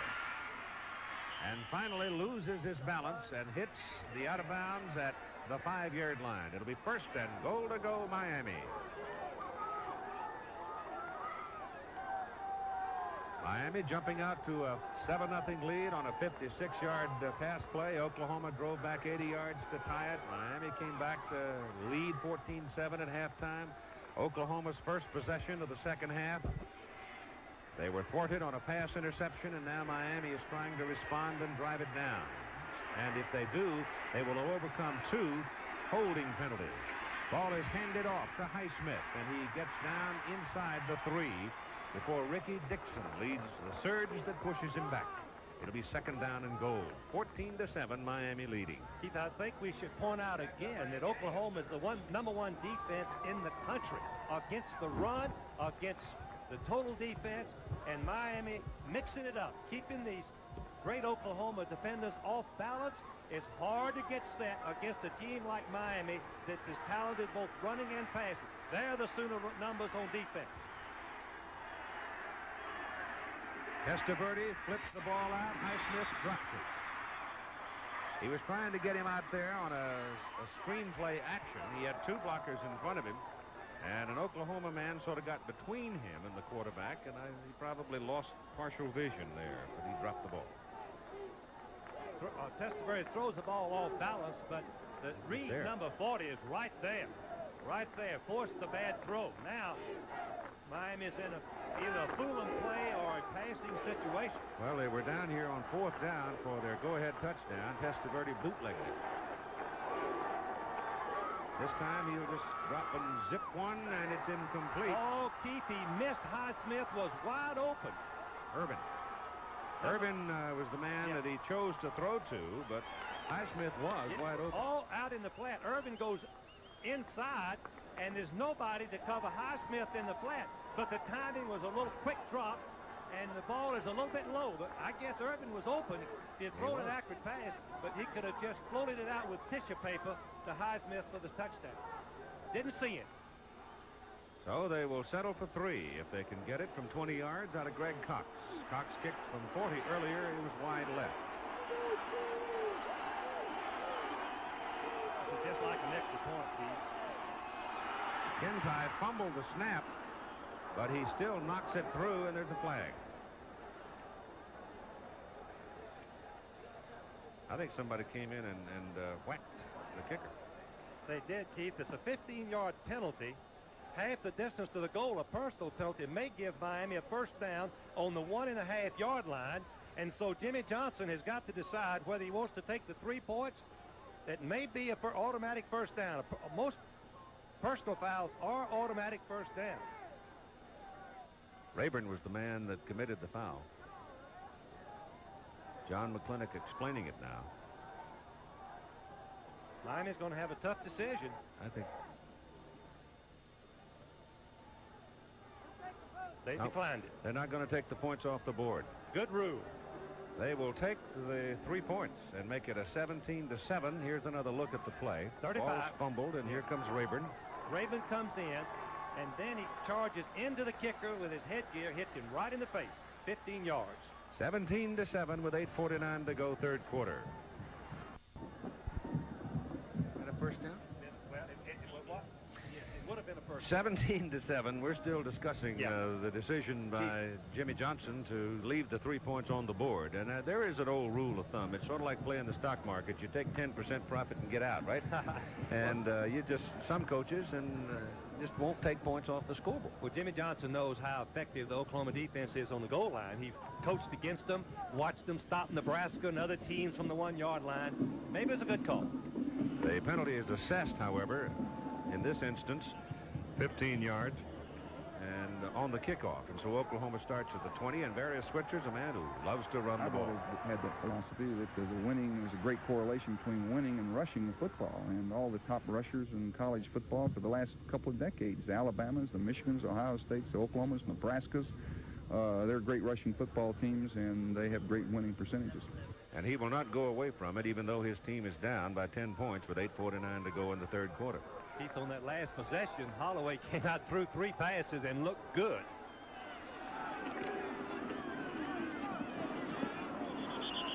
Yep.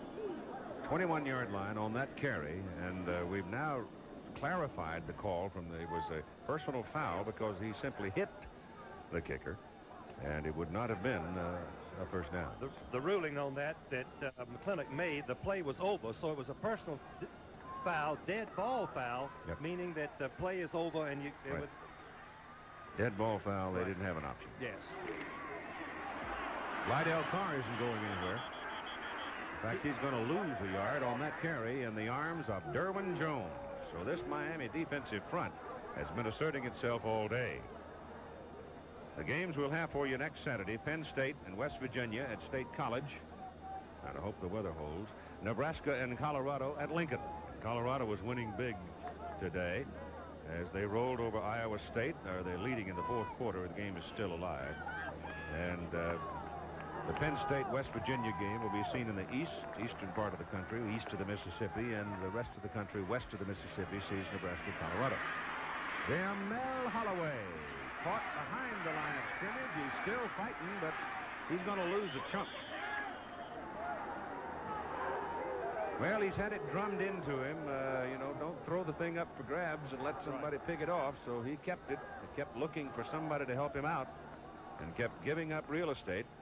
And now he's way back there inside the 10-yard line, and Mike Winchester comes to stand in the end zone to punt. He has the wind at his back. It's not a strong wind, it's tall, but it will help a little bit. Keep on that last play, Miami, as Oklahoma only had 10 men, Miami rushed the freshman quarterback. That's a good decision. Coaches agree. Rushing in. Looks like they're going after Winchester, too. Whoa, they almost got it. And they force a short kick out of it as Kintai comes up and takes it. And he's a bit of a daredevil as he disdained the fair catch and took the abuse. And Miami has the ball at the Oklahoma 39. I know Barry Switzer does it. Kicking behind your goal line. Expect the blitz. Take 2 steps and get it off. And Winchester did it. Otherwise, if he'd slowed down at all, it would have been blocked. But Miami, after a 30-yard punt, has it at the Oklahoma 38, where they put it. And Testaverde hands it off to Bratton. And Mel Bratton picks up about 3 yards. Now Jim Lampley.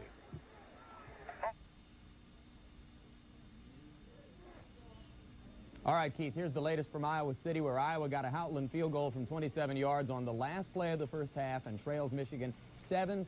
Key stat in the first half, long, 12 of 18, 156 yards, no interceptions against the Wolverine defense that had 14 coming in. Back to you. 2nd down and 7, Miami at the Oklahoma 35. Testaverde throwing on 2nd down. Goes outside to Blades. And Brian Blades, the sophomore, pulls it in front of Derek White, takes the lick, and he's got a first down for Miami. A 40-yard pass for a 6-yard gain, and it was rifled. Otherwise, I believe, Keith, Oklahoma would have picked it off. Couldn't play the outside cut any better.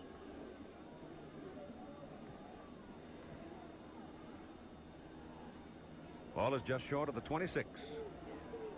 17-7. Miami leading. 5:55 to go in the 3rd quarter. Testaverde throws on 1st down. I'll rephrase that. He was trying to throw on 1st down. Well, the Oklahoma secondary covered the 2 receivers. A play-action pass, something that Miami has not done. Fake to Highsmith, number 30, and Miami, the Oklahoma defensive backs do an excellent job of covering Blades, and looked like it was Mitchell out of the backfield, and the sack resulted. Reed, and Williams. 2nd sack of the ball game. Here's Blades, number 9, trying to get open. Fake and goes, going for the touchdown. Number 14, White lets him go by, and he gets hit by Dixon and falls. Testaverde on a deep drop now on 2nd down at about 15. And he finally runs out of real estate, and the Miami receivers. Keith, that's a great call. The receivers did not break back. They quit. If Miami receivers had come back towards the scramble direction, maybe they had somebody to throw to. But there was Jones right there. Reed, excuse me. Well, Blades had come down to the corner. He never made any effort to come back. In fact, none of them came back to the ball. And they just rested. Yeah. I'll tell you, your quarterback's going to take some abuse when he's out in the open field like that with people like Darrell Reed pursuing him. Reed's an all Big 8 as a freshman last year, defensive end. It's now 3rd down and 18. Back on the 35. And they're going after him again. This time the protection is better. Blades is in the corner. He's got it. Touchdown. Yeah, he threaded a needle. When I tell you he threaded a needle, they won 2 feet of open space to throw the ball between 2 defenders. Keith, that was sensational. Well, you saw Barry Switzer, and if you read his lips, he said it was a perfect pass, and it was. Let me tell you, Oklahoma had 2 men covering Blades.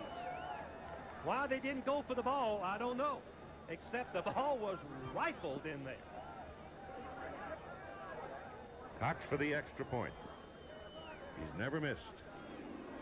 This time the snap and the hold are both good, and the kick is true. And at 4:06 to play in the third quarter, it is now 24-7 Miami. Now watch this pass. Watch the protection. The blitz is on. And Highsmith, number 30, on the right of your screen, sees the blitz coming and he releases. And the protection is good right there. And the drill. Now the catch. Watch the catch carefully. 2 men right there, but the ball was thrown perfectly to Blades over the defensive back's head. He must have misjudged on isolation. Let's see if we can tell. Now, Glenn releases him to the safety man. Where's the safety man? Here he comes. Number 29, Dixon, right there. But he misjudged the depth and came in front of the receiver. Touchdown resulting. Blades there once again. And a considerable case of shock now has settled at Owen Field on the home crowd. Oklahoma's opening home game. Testaverde now is thrown for 2 touchdowns and run for another. And Miami will kick off. To Patrick Collins and Eric Mitchell. I believe that's the 5th time that Testaverde has thrown 2 touchdown passes this year. Remember, he sat back behind Bernie Kosar and watched and learned from him. And when the opportunity came, he was ready.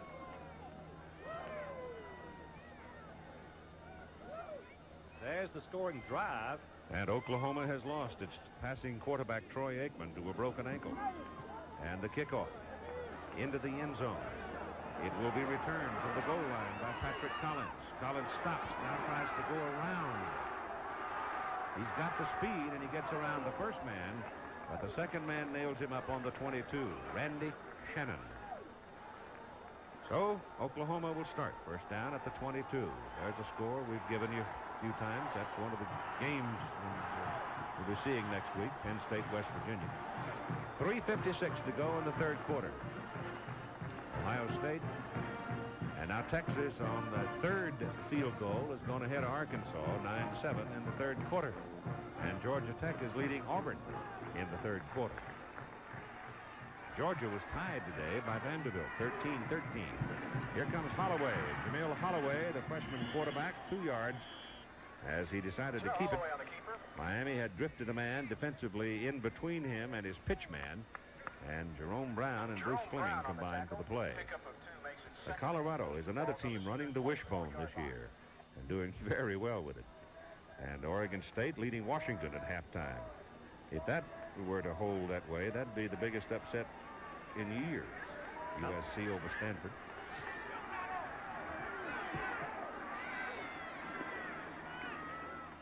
Oh, bad pitch. Fumble, recovery, Miami on the football is John McVay. As Holloway was hit just as he pitched the ball out, and Miami's got a break. Once again, Miami using some stunts on the corner at the bottom of your screen, trying to confuse the young freshman. Now, I guess that was Brown again. Yep, Jerome Brown right through there, hit him in the back and forced the bad pitch. Jerome Brown has been a load all day for Oklahoma. 6'4", 265, a junior from Brooksville, Florida.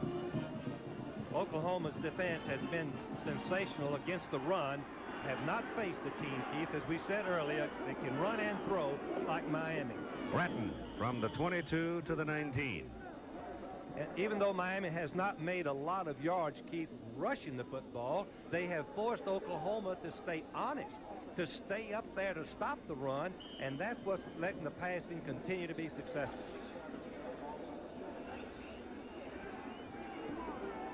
Now you've got Blades and Irvin wide. Second down and 7. Testaverde. Irvin, the ball is tipped. At the line of scrimmage, or just behind the line of scrimmage, linebacker Brian Bosworth reached up and nipped the ball. It lost its velocity, and it's a good thing for Oklahoma because Irvin was open. Once again, notice carefully that number 44, Bosworth, is going to get his hands up right there, at right palm, knocks the ball down. As you can see, Irvin coming in would have been a touchdown, or at least a nice gain. So it's 3rd and 7 from the 19 of Oklahoma. Flips on, they pick it up. Testaverde shoots it, intended for Smith, and the ball is knocked away by Brian Bosworth. Most of the time we think of great linebackers predominantly good against the run. Bosworth has made 2 sensational plays against the pass. This one, he dives. He leaves his feet. Watch right here. He just goes right out and dives and knocks the ball out of the hands of the receiver at the last instant. Tremendous play. We didn't call his name much, in fact, not at all the first half, but he's been very obvious in the 3rd quarter. 36-yard field goal try by Greg Cox. And he got it. And it's 27-7 now, with 2 minutes and 34 seconds to play in the 3rd quarter. Miami has control.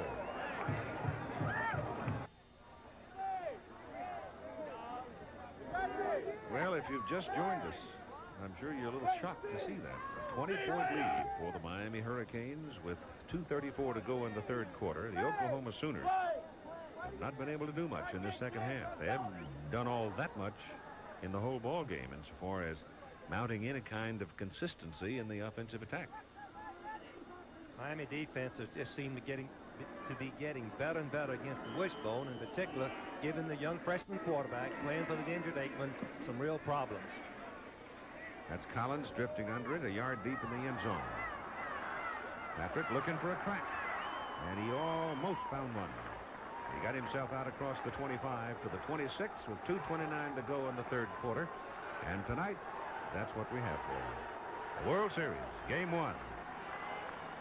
An all-Missouri showdown this year between the Royals and the Cardinals. The first time that's happened since back in 1944 when the Browns and the Cardinals played. You weren't born then, were you? I remember the Browns winning during the war. Kai Kyler was my big hero that year. He was the manager in Atlanta when I was growing up. Holloway, a little indecisive now as Miami is putting the pressure on him, and he'll pick up a couple of yards. Here's Jim. All right, here's what's happening in Fayetteville. Texas has gotten 2 Jeff Ward field goals in the 3rd quarter and now leads the football game 12-7 over Arkansas. The kicking game has occasionally bedeviled Arkansas in recent years, and today kicker Greg Horn has missed 3 field goals for the Razorbacks. So right now it's Texas on top of 5th-rated Arkansas 12-7. Keith? It's rough times these days for highly ranked teams. This is Patrick Collins trying to get around the corner.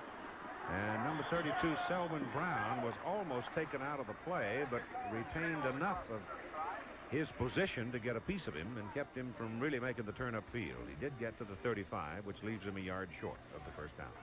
Great effort by Collins to sidestep the halfback and turn up the field to make something out of nothing, really, Keith. Miami defense had moved out the line beautifully. Looks like the Oklahoma backs might be swinging a little deeper now than they were early in the game. Could be forced by the defense. Lydell Carr, going for the first down. He didn't get a whole lot, but I think he got just enough. The Miami defensive backs are getting more penetration, Keith, and that forces the Oklahoma halfbacks to run the horn, as we say, give ground. Stell comes in, replacing Collins. There is used 8 running backs today. Holloway rides it off to Lydell Carr, the fullback. And Lydell Carr lays a lick on Benny Blades, and they're both slow to get up. Blades stuck his head right between Carr's legs and looked like he might have taken a knee to the head. And he's down flat, and Carr up very gingerly himself. That was a collision. Right up the middle. When the fullback pops on the wishbone, the only man that can make the play is the free safety. Now, Blades is a 200-pounder. Tough youngster, and he does duck his head, Keith. You're right. When he ducks his head, he puts it right into that knee, turning legs of Carr. It's dangerous. 1:01 to go in the 3rd quarter. Yeah, Keith, we try to teach our tackling to tackle with our head up and let the head slide by and make the contact with your shoulder pad. All you young football players listening, make the tackle with your shoulder pad. Don't stick your head down and hit it into the legs. We try to teach against that. Petty's going to be all right, apparently, but he was stunned after that collision with Carr. And Oklahoma right now sitting with a first down. The ball is up on the 48-yard line, and Blades will have to come out for a time. Looking at the top 10, Iowa losing at halftime, Oklahoma losing, Michigan winning, Penn State won, Arkansas losing, Nebraska won, Auburn losing, Air Force won, and Ohio State won. BYU plays tonight. They take it back inside. They're working Carr hard. And the big 215-pounder will get about 4 yards on that carry to make it 2nd down and 6. Most teams that run the wishbone alternate their fullbacks, Keith. It's such a punishing position to fire into that middle on virtually every play and take the pounding from the guard, tackles, and linebackers. Oklahoma's picked up 314 yards on 16 first downs, but they've scored only 7 points. And there's very little gain on that play as Holloway is brought down by Darren McMurray. And we're winding into the final seconds of the 3rd quarter, and I think they're going to let the clock run out. 27-7. Miami leads by 20. And Oklahoma is content to let the 3rd quarter run out. So we'll be back.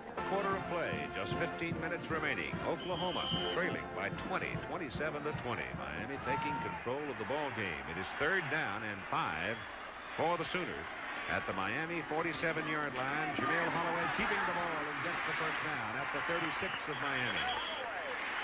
Troy Aikman gone with a broken ankle, and the freshman quarterback having to step in and carry the load. True triple option. Sink the ball in the fullback's pocket right there. Run and see what the defensive end's going to do. He takes the outside, takes the pitch, so you keep it as quarterback and turn up and make the yardage. On first down, Holloway gives the ball to Lydell Carr. And Carr picks up about 5. But I don't know if there's enough time left to keep on pounding away at 3, 4, 5 yards a clip. Here are the stats. Oklahoma leads in first downs in rushing, Miami in passing, and total yardage. The key being the injury to the quarterback of Oklahoma, Aikman, and 2 turnovers resulting by the freshman. Holloway keeping the ball again, turns it upfield, and he's close to another first down. But right now, it is Carr and Holloway doing virtually all of the work. See, the Oklahoma offense has had 1 fumble, 1 interception, 1 missed field goal, 1 blocked field goal, and failed on a 4th down, all in the first 3 quarters. Had some opportunities that they couldn't cash in on. That big old 98 walking right there. He's been... Jerome Brown has been all over the football field today. Jerome Brown is a junior. Number 98. Playing right over the offensive guard, Farrah. Pushes him to the ground and just pursues out the line. Won't give up. Chase that football. Take the proper angle where you can make the play. Number 88, Jerome Brown, has had a sensational game, Keith. Blocking that field goal may have been the turning point. Could be. 26-yard line of Miami now. First down, Oklahoma. And Holloway gets loose in the middle. And we'll get about 4. Close to 5. Make it 4. Well, Brown had penetration again. Looked like he missed the tackle in the backfield. Brown penetrates number 98. Jimmy Johnson has always wanted penetration against the wishbone. So we see a little penetration right here by Brown, number 98, diving, but Holloway is too quick and gets away from it. Holloway now with 40 yards on the ground, gives to Carr, the fullback. And on 2nd down and 6, Carr is just at the 20. So they need about 3.5 yards, close to 4. And again, Brown has the tackle. Keith, even though you know your second-string quarterback has to be ready in case of an injury, most coaches, and I'm sure Barry does the same thing, you set up your practice and your starter gets about 2/3 of the work. A young quarterback about 1/3. So Holloway is playing with about 1/3 of the work that less than half the work of Aikman. Keeps it, gets the first down. And he's just inside the 13 of Miami. He turned on a dime, 90 degrees. The distinguishing quality of a wishbone quarterback is cut it 90 degrees without slowing up. Fake to the fullback, right in the line. Go out, nothing there, turn it up. Right there, turns it up with speed. He turns it up with a little quickness there and makes a missed tackle. Now they finally give it to another back, Damon Stell, and Stell from the 13 to about the 8. And time remaining in the game, 12:35. I'll go back to what I said a while ago. This kind of an attack eats a lot of time off the clock. You want to be ahead with this style of play, and Barry Switzer's teams have won 118 times and lost only 23 running this style. But I don't remember the last time they were creating about 20 points in the fourth quarter. Maybe never. Holloway dancing around and gets to about the 6 before he is rolled down. So they'll be looking at 3rd down and the better part of 4 yards. Well, Myra had Holloway for a loss, but there's a little bit of a mismatch. Holloway at 1.7 and Quick is a hiccup, a water bug, whichever you've already defined him, Keith. Myra, the linebacker at 225, just missed him in the backfield. Ball's on the 6. They need more than 3. It's close to 4. Give the ball to Stell again. And Stell diving for the 3 is close, but I don't know. Keith, it's going to be right on the marker. Close to the first down, if not the first down. Well, it's going to be... Don't think they got the spot. Maybe about an inch short, but it's very close. The ball is marked just inside the 3-yard line, and the down marker is just inside the 3.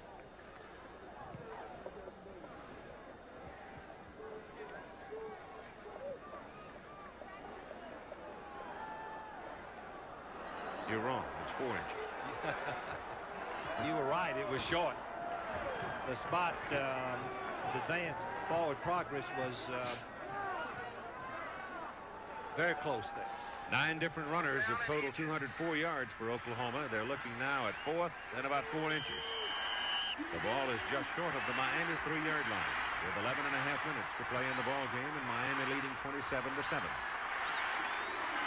Quarterback Holloway keeps it, and he will have the first down. Best play to run when you've got a quarterback with quickness. You don't have to take the ball in the backfield. You're right behind the center. You've got good offensive linemen. Fire out and jump through them and make the first down. Well, that's balance for Miami, isn't it? Beautiful balance. Oklahoma, about what we expected. But I would say, Keith, Aikman, before his injury, was looking brilliant as a wishbone quarterback, favoring the pass more than the run. On 1st and goal, the 20th first down for Oklahoma. The surge is right to the goal line, but it is just short. And it was Damon Stell carrying the ball. The offensive line of Oklahoma has done yeoman work. That's Hudson, Pope, Simpson, Phillips, and Greg Johnson. Well, we have an injured player. Number 58 is linebacker. Bruce Fleming, the senior from Monaca, Pennsylvania, hurt on the previous play. Timeout for him. Well, Bruce Fleming is still down and got trapped in the bottom of that melee around the goal line. And they've not been able to get him up as yet. 10:52 to play in the ball game. Oklahoma has had the football in this possession about 6 minutes and 40 seconds. And yet they have not stuck it in the end zone as yet. They're very close. Green Bay Packers will be the next to challenge the high-rolling Chicago Bears on our presentation of ABC's NFL Monday Night Football this coming Monday at 9 Eastern Time. The Oklahoma rushing in this ball game, Carr has 78 yards, Holloway has 51 yards, but Collins, Stafford, Perry, Aikman, Anderson, Maloney all have yardage to their totals, and Stell is about to get even with things. Damon is now -2. Keith, what this tells you, in Oklahoma playing this many running backs, they're all young. He hasn't been able to really judge which of the backs are going to come to the top and be the first team. So we're still waiting on the injured player. Let's spend a moment with Jim Lampley. All right, and more from Fayetteville, Arkansas, where Jeff Ward has now kicked his 5th field goal for Texas. It's 15-7 Longhorns with about 12 minutes to go. Ward now 5 for 5 in the game, and the 5 field goals are a school record. Remember, earlier today, Dale Klein of Nebraska kicked 7 to tie an NCAA record. And my question to Frank Broyles, particularly with all the artificial turf that college teams are playing on now, would you eliminate the kicking tee? Yes, Jim, I would eliminate the kicking tee, and I would move the goalposts back to their original size that we had them before 1958. I think that the field goal has become too dominant in football today, and make it where it's tough to kick it. I'm not sure what would happen to the sidewinders that we see today that in college so many of them might not be able to get the ball high enough, and we might see more straight ahead kickers, Jim. You can see Fleming now is coming off the field. They put the leg brace on him. That's why what they ran back to get. So there's another leg injury. Oklahoma lost its quarterback to a fractured ankle, and now Fleming is hobbling off the field. Oklahoma has only thrown 1 pass in the second half of play with Holloway at quarterback, and that was intercepted. Now it is 2nd down and goal. Ball. Well, Keith, unless they unpile and he's across the goal line. But the officials had marked it just where he started, about 6 inches from the goal line. Oklahoma. Well, Miami's got too much heft. I mean, you got down there in the middle, you got Derwin Jones 270 and Jerome Brown 265. I mean, those are 2 big, strong people. One of Oklahoma's favorite scoring plays is the double isolation, turn, hand it to the halfback, and the other fullback and the other halfback and the fullback leading blockers, and halfback jump over the line.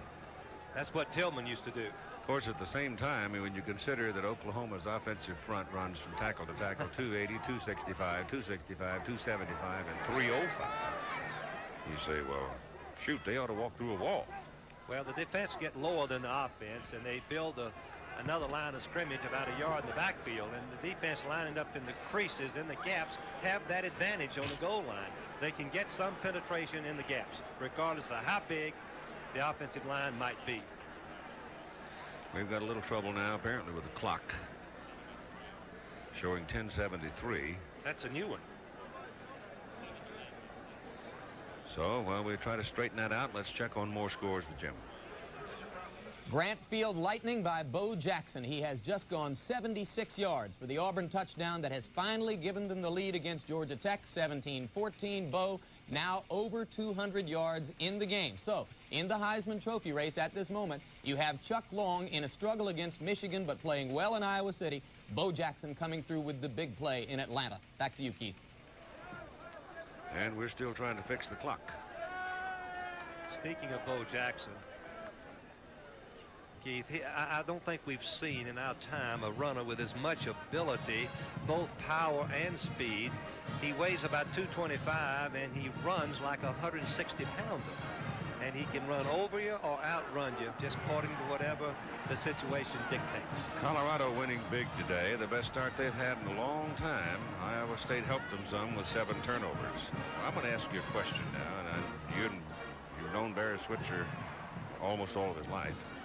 He's got Patrick Collins in that backfield, who is a great leaper. Now, I've seen Collins go up and dunk the football over the goalpost. I know he can jump. Why don't we give somebody like that a chance to go over the top here?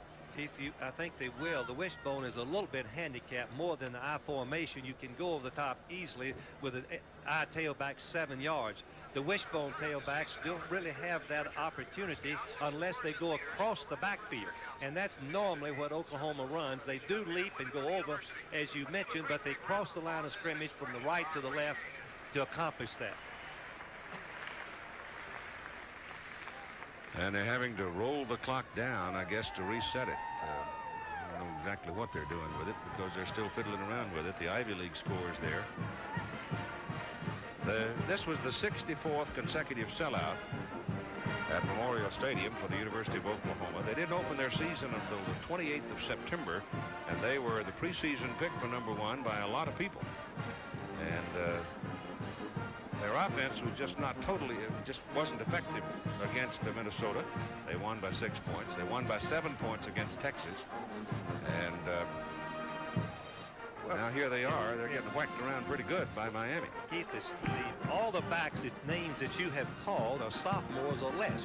You cannot speed up the process of experience. When you're playing 10 backs, you just never get in the rhythm of the ball game, and Barry doesn't know which one to play. They all look about the same, and he's trying to find one that will stand out and be the one that will make them a good football team. We're just about ready for the clock to roll, and we've got it set now at 10 minutes and 32 seconds, and it's 3rd down and goal for Oklahoma. The ball is a half a yard away from the goal line.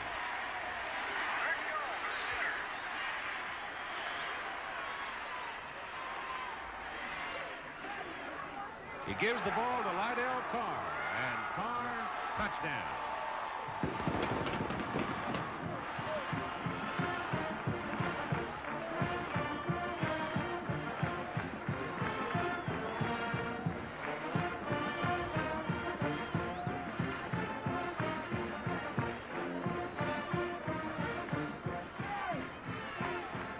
Here it is. Carr just goes over the top. And Keith had already asked why, and as the ball breaks the plane, all it has to do is break imaginary plane upward from the goal line, and officials signal touchdown. Lasher's extra point is good. You've got 10 minutes and 28 seconds to play in the game, 27 to 14, but Oklahoma required 7 minutes plus for that touchdown. The Miami Hurricanes are anticipating onside kick here from Oklahoma. They've got backs, receivers, and defensive backs up along the receiving line for the Oklahoma kickoff. Todd Thompson will kick it for Oklahoma.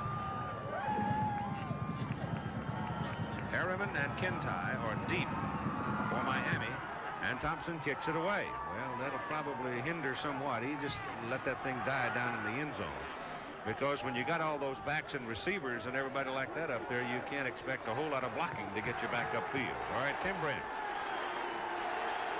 Keith, we're on the Miami sideline where they have just finished working with Bruce Fleming. It is a sprained left knee. He is extremely dejected right now and upset because of the injury itself. He's being consoled here by the priests on the sidelines of Miami, but it is a sprained knee. They will not know the extent or the damage of that knee until it is examined further after the game, but right now they say it is a sprained knee. He will not be back the rest of the afternoon. All right, 10:28 to play in the game, 27 to 14. Miami leads Oklahoma. Testaverde on the snap from the 20 gives to Alonzo Highsmith, and Highsmith is dragged down for a 2-yard loss. Kevin Murphy, I believe. Yep.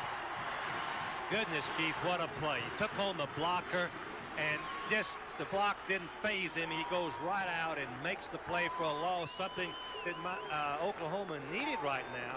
Some enthusiasm, some momentum to try to stop this Miami offense. Might force Testaverde into throwing the ball, and I would think that's probably the last thing he wants to do at this point. But he's going to throw it, Keith. They've got confidence. Don't worry about that. They may not want to, but they will. Here's the blitz. That's Oliver. Darrell Oliver gets to the 19, and it's 3rd and 11. Now Jimmy Johnson, the head coaches dictate the run-pass ratio of a football team. The coach up in the press box calls the plays, Keith, but the head coach dictates how many we're going to throw. In this situation, what are we going to throw? So Jimmy's got it on his shoulders to call. Arkansas has scored, but missed a 2-point conversion and trail now by 2 as David Kintai is in at flanker for Miami on 3rd down 11. And Testaverde to throw it. And zips it. And he hits Kintai on the money. And his second effort, the initial contact was short of the first down, but Kintai slipped away from Sonny Brown and gets the first down. Kintai is going to go out in the flat. Brown plays it beautifully, reacts on the throw, but Kintai escapes. He just catches the ball in enough time to gain his balance and then twists for the first down. And the ball is out at the 32. And there's the time remaining, and that got Miami off the hook. They lead 27 to 14. And the ball to Highsmith. and he's buried right at the line of scrimmage. Curtis Williams, the nose tackle, the first man to get him. One thing, Keith, about this style of play, here's what the Hurricanes have done against the #1 defense. You can see the longest plays and drives and so forth against the #1 defense. Most yards passing. But this style of play, Keith, doesn't give the opposing defense time to get the emotion. 2nd and 10. Bosworth showed blitz, but the long count stopped him. But the Oklahoma defense rises up to get Mel Bratton right at the line of scrimmage, and Melvin goes down. So it's 7:50 now. It is 3rd and 10. When you stop the opposing team like Oklahoma has done twice on 1st and 2nd down, and then the quarterback with a rifle arm, excellent receivers, good protection, throws for the 1st down, Keith, it's demoralizing. It's hard to get that momentum going for you against this style of offense. They're anticipating pass, obviously, on 3rd and 10. Nichols defense. 4-man rush. Linebackers drop. Testaverde's pass away. Smith has it. And Smith is knocked down by Brian Bosworth short of the 1st down. Bosworth went high. Smith almost got loose underneath. Tight end Smith caught 66 passes. Last year he had 12 against Maryland, 11 against Florida. Kind of like a running back. After he catches the ball, he's just about as effective making yardage as running backs, but not with the All-American Bosworth thing. He's caught 6 today. Nichols is in to punt now. And Derek Shepard is deep for Oklahoma, standing back just inside his 20. Good punt. 18-yard line, Shepard. Just not enough help back there. He does return it to the 26, a 41-yard punt, 7-yard return, 6:39 to play in the football game. And Oklahoma needs some points if they are to make a threat in the closing seconds. And tonight at 8 o'clock Eastern Time, we hope you'll join us here on ABC for the opening of the World Series, Kansas City and St. Louis. Pitchers are Danny Jackson for the Royals and John Tudor for the Cardinals. Al Michaels, Jim Palmer, Timmy McCarver, Reggie Jackson. Nothing there. I believe that the Miami defense, it appears, has just made up their mind. They're going to get in and force Oklahoma, if possible, to pass the football with a freshman quarterback.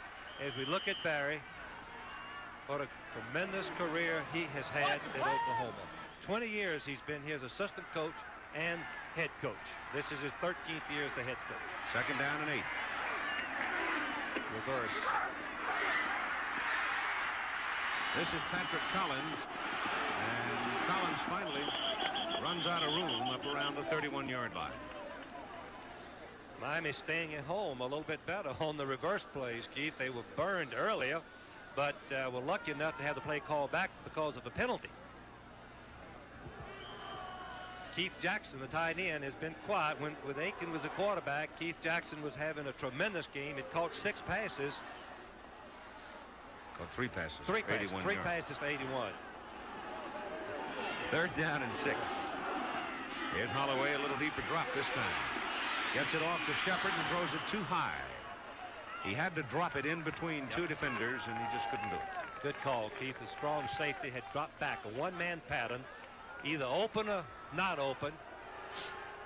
Shepard goes down, fakes deep, and he's open as far as the defensive back is concerned, but the safety man in front made him force it high.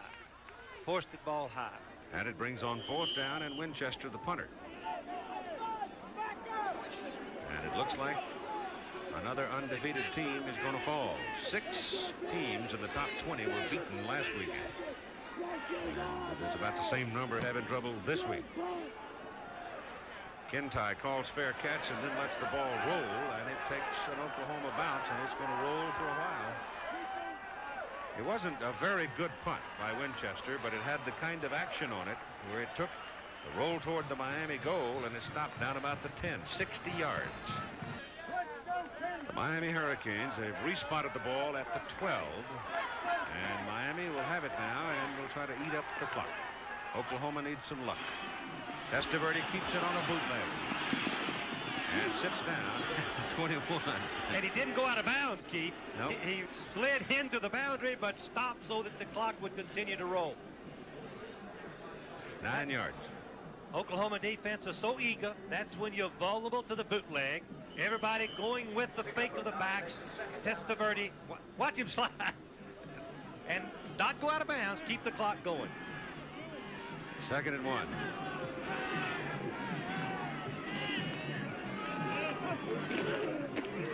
Williams has the first down as he gets to the 26. 4:34 to play. Here's Jim. All right, the #1 team has taken the lead in Iowa City. A field goal by Houtland from 36 yards out has given the Hawkeyes a 9-7 lead over Michigan. Long is 8 of 11 in the second half. He has thrown an interception, but has the Iowa offense under control. However, Jamie Morris just broke a big run for Michigan, and they are nearing field goal territory. There are still about 10 minutes to go in the game. Now let's take you back to Keith Jackson, where the upset continues in Norman. First down Miami at the 26. Both teams 3 timeouts. Time is so precious now for the Oklahomans. And Mel Bratton is tripped up by number 93, Curtis Williams, who fought his way from the nose guard position to bring him down. Miami will have Louisville at home next. Then they get another test on the road where they have to go to Tallahassee and play Florida State on the 2nd of November. The state of Florida has got some good football teams, Keith.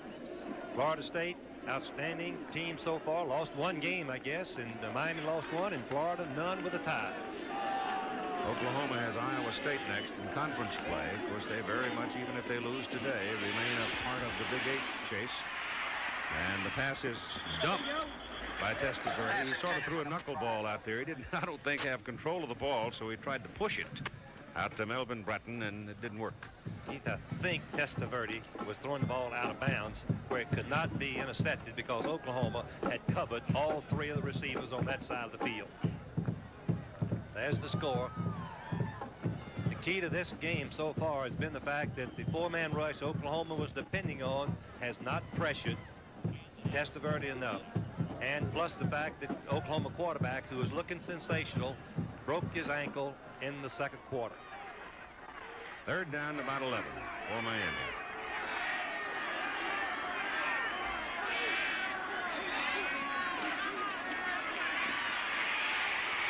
Down he goes. 4th sack of the ball game. Kevin Murphy made 2 big defensive plays here in the last couple of minutes. Kevin Murphy made 144 tackles in 1983, most by down lineman ever at Oklahoma. And you can see how active he is, how quick, how tough. Barry Switzer told me he plays with in a bad attitude, mad attitude all the time. Oklahoma is taking the timeout, Keith. And it stops the clock at 3:15 to play in the game. 27-14, Miami. And this Miami ball club is going to jump up in the rankings, and they should. It's a pretty good football team. They were right in that game in the opener with Florida. Kerwin Bell threw 4 touchdown passes in the ball game, but it was close and very late into the ball game. The Miami defense against Florida, Keith, allowed them only 53 yards rushing. Penn State, West Virginia for the eastern part of the country next week, east of the Mississippi, and Nebraska, Colorado, west of the Mississippi. Penn State winning today by 4 at Syracuse, and West Virginia winning at home over BC. Nebraska beat Missouri by 8, and Colorado rolled against Iowa State. I think Colorado may be the biggest turnaround that we've seen in college football in many, many years. Derek Shepard is deep now as Feagles comes in to punt. End over end. Shepard fields it, has 2 blocks, and returns it inside the 40. 35-yard punt and a 14-yard return. And Derek Shepard that time just made up his mind, I'm going that way. Boom, and away he went.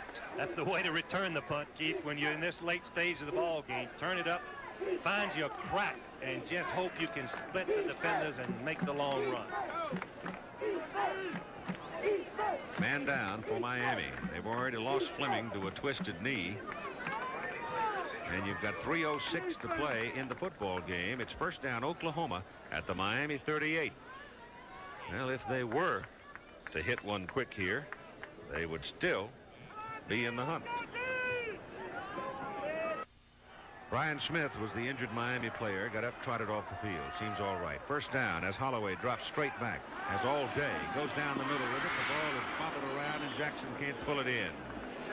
Threw it pretty hard for such a short pass. He had two people deep, but they were taken away from him by the Miami secondary. The theory of that particular pattern was to hit Jackson underneath. Jackson having 4.6 speed and hope that he could outrun going against the grain and make a big gain out of it. Just didn't work. As I said a while ago, time now is so precious for Oklahoma. Trailing by 13 points. 2nd and 10. Holloway up the middle. What a play, Keith. He gets to the 31-yard line, which leaves him 3 yards short of the first down. Oklahoma is going without the huddle. They need 2 scores, 2 touchdowns, and 2 extra points.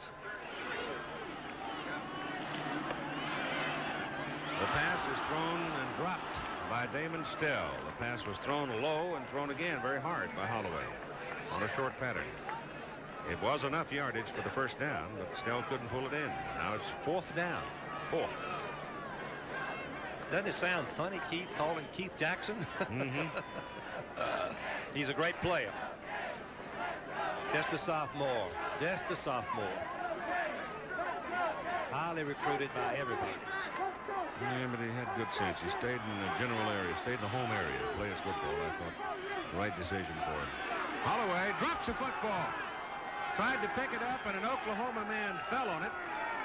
But it was 4th down as the ball was tipped away from Holloway, and number 68, Anthony Phillips, fell on it before Holloway could pick it up.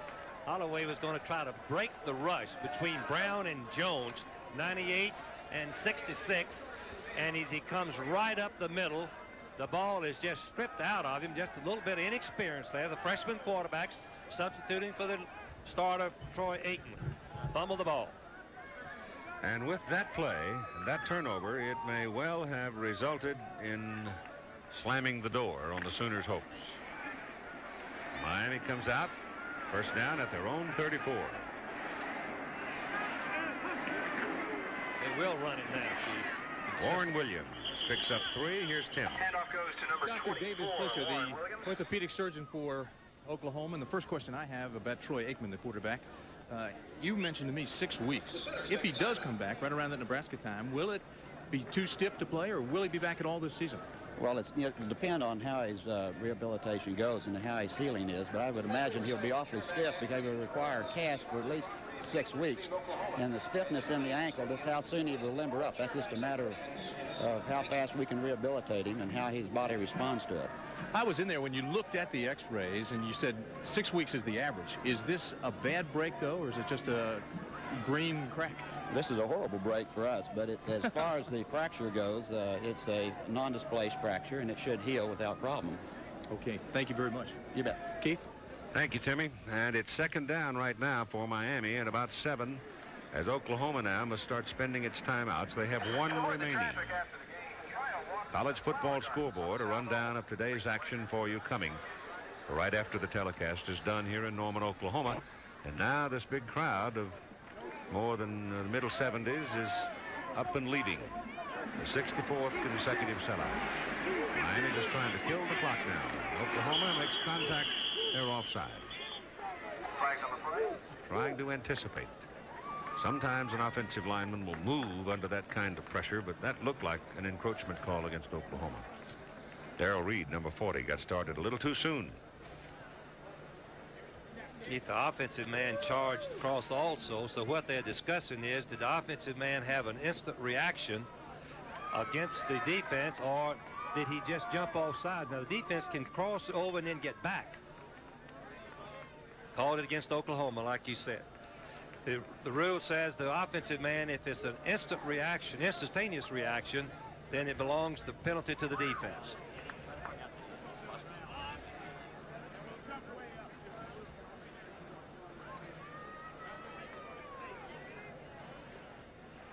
That helped. We had a Miami. dead ball encroachment penalty on the defense. And there haven't been that many flags in this game, though. Not really. Been a well-played game, and the first quarter and a half, it was fierce. It really was, with both offenses just out-executing the defensive counterparts. 2:23 to go in the game. It's 2nd down and 2 for Miami. And they stay with the ground game, but it's a hard row to hoe when you're trying to run against Oklahoma.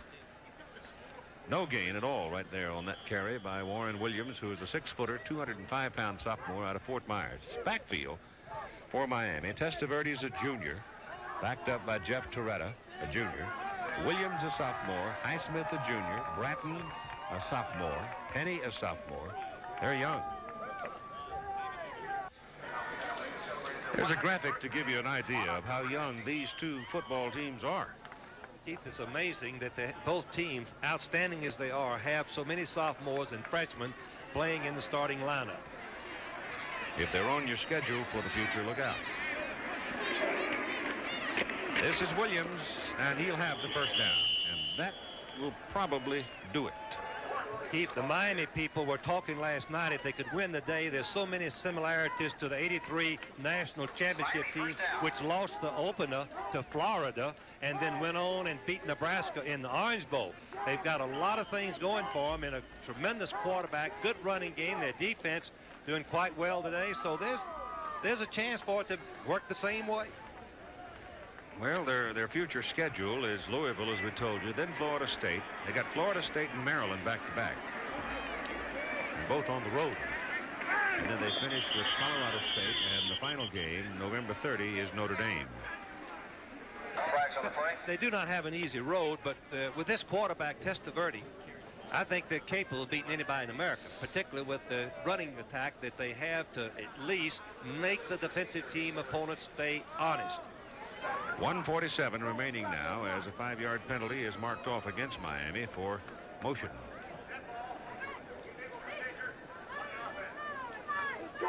So it'll be first down and 15 for the Hurricanes. Van Berkovich, my old friend for so many years, and now the athletic director at Miami. I don't want to see him. He's got to be walking on air. He'll be 9 feet high. Sam's done a good job of raising money, hired Jimmy Johnson, chose Jimmy late in the season. Jimmy's done a great job of, under tough circumstances last year, Keith, coming in June and trying to coach when Schellenberger left. And now this year, the first full year, spring and fall, he reshaped his defense according to his style, kept the same offense that Schellenberger used. World Series, 8 o'clock tonight. Jackson and Tudor. Going to be a great one, Keith. Those neighborhood rallies, those neighborhood rivalries like this bring a lot of intensity to the game. Loss of the designated hitter, though, may impact Kansas City some. They don't have it this year. The pitchers have got a hit. 2nd down and 13. And this is Williams getting some work in the late going here. We didn't see a whole lot of Warren during the course of the ball game. He was in early, then gone most of the 2nd and 3rd quarters, and we're now rolling along inside 40 seconds to play in the football game with the Miami Hurricanes coming to Norman, Oklahoma, and against the top defense in the nation. Run up a 27-7 lead. It is now 27-14, and the outcome is academic. The Hurricanes will go home with a victory, and the Oklahoma Sooners will face their first loss. This will be the last snap, Keith. Great effort by Miami. Oklahoma has nothing to be ashamed of. Tremendous effort on their part. Miami set the tone for the ball game in the first quarter as Testaverde hooked up with Irvin for a 56-yard pass play. And from that point on until the game was pretty much in hand, it was the forward pass that Miami used to pierce the armor of Oklahoma. And they win it by a final score of 27-14 on the road.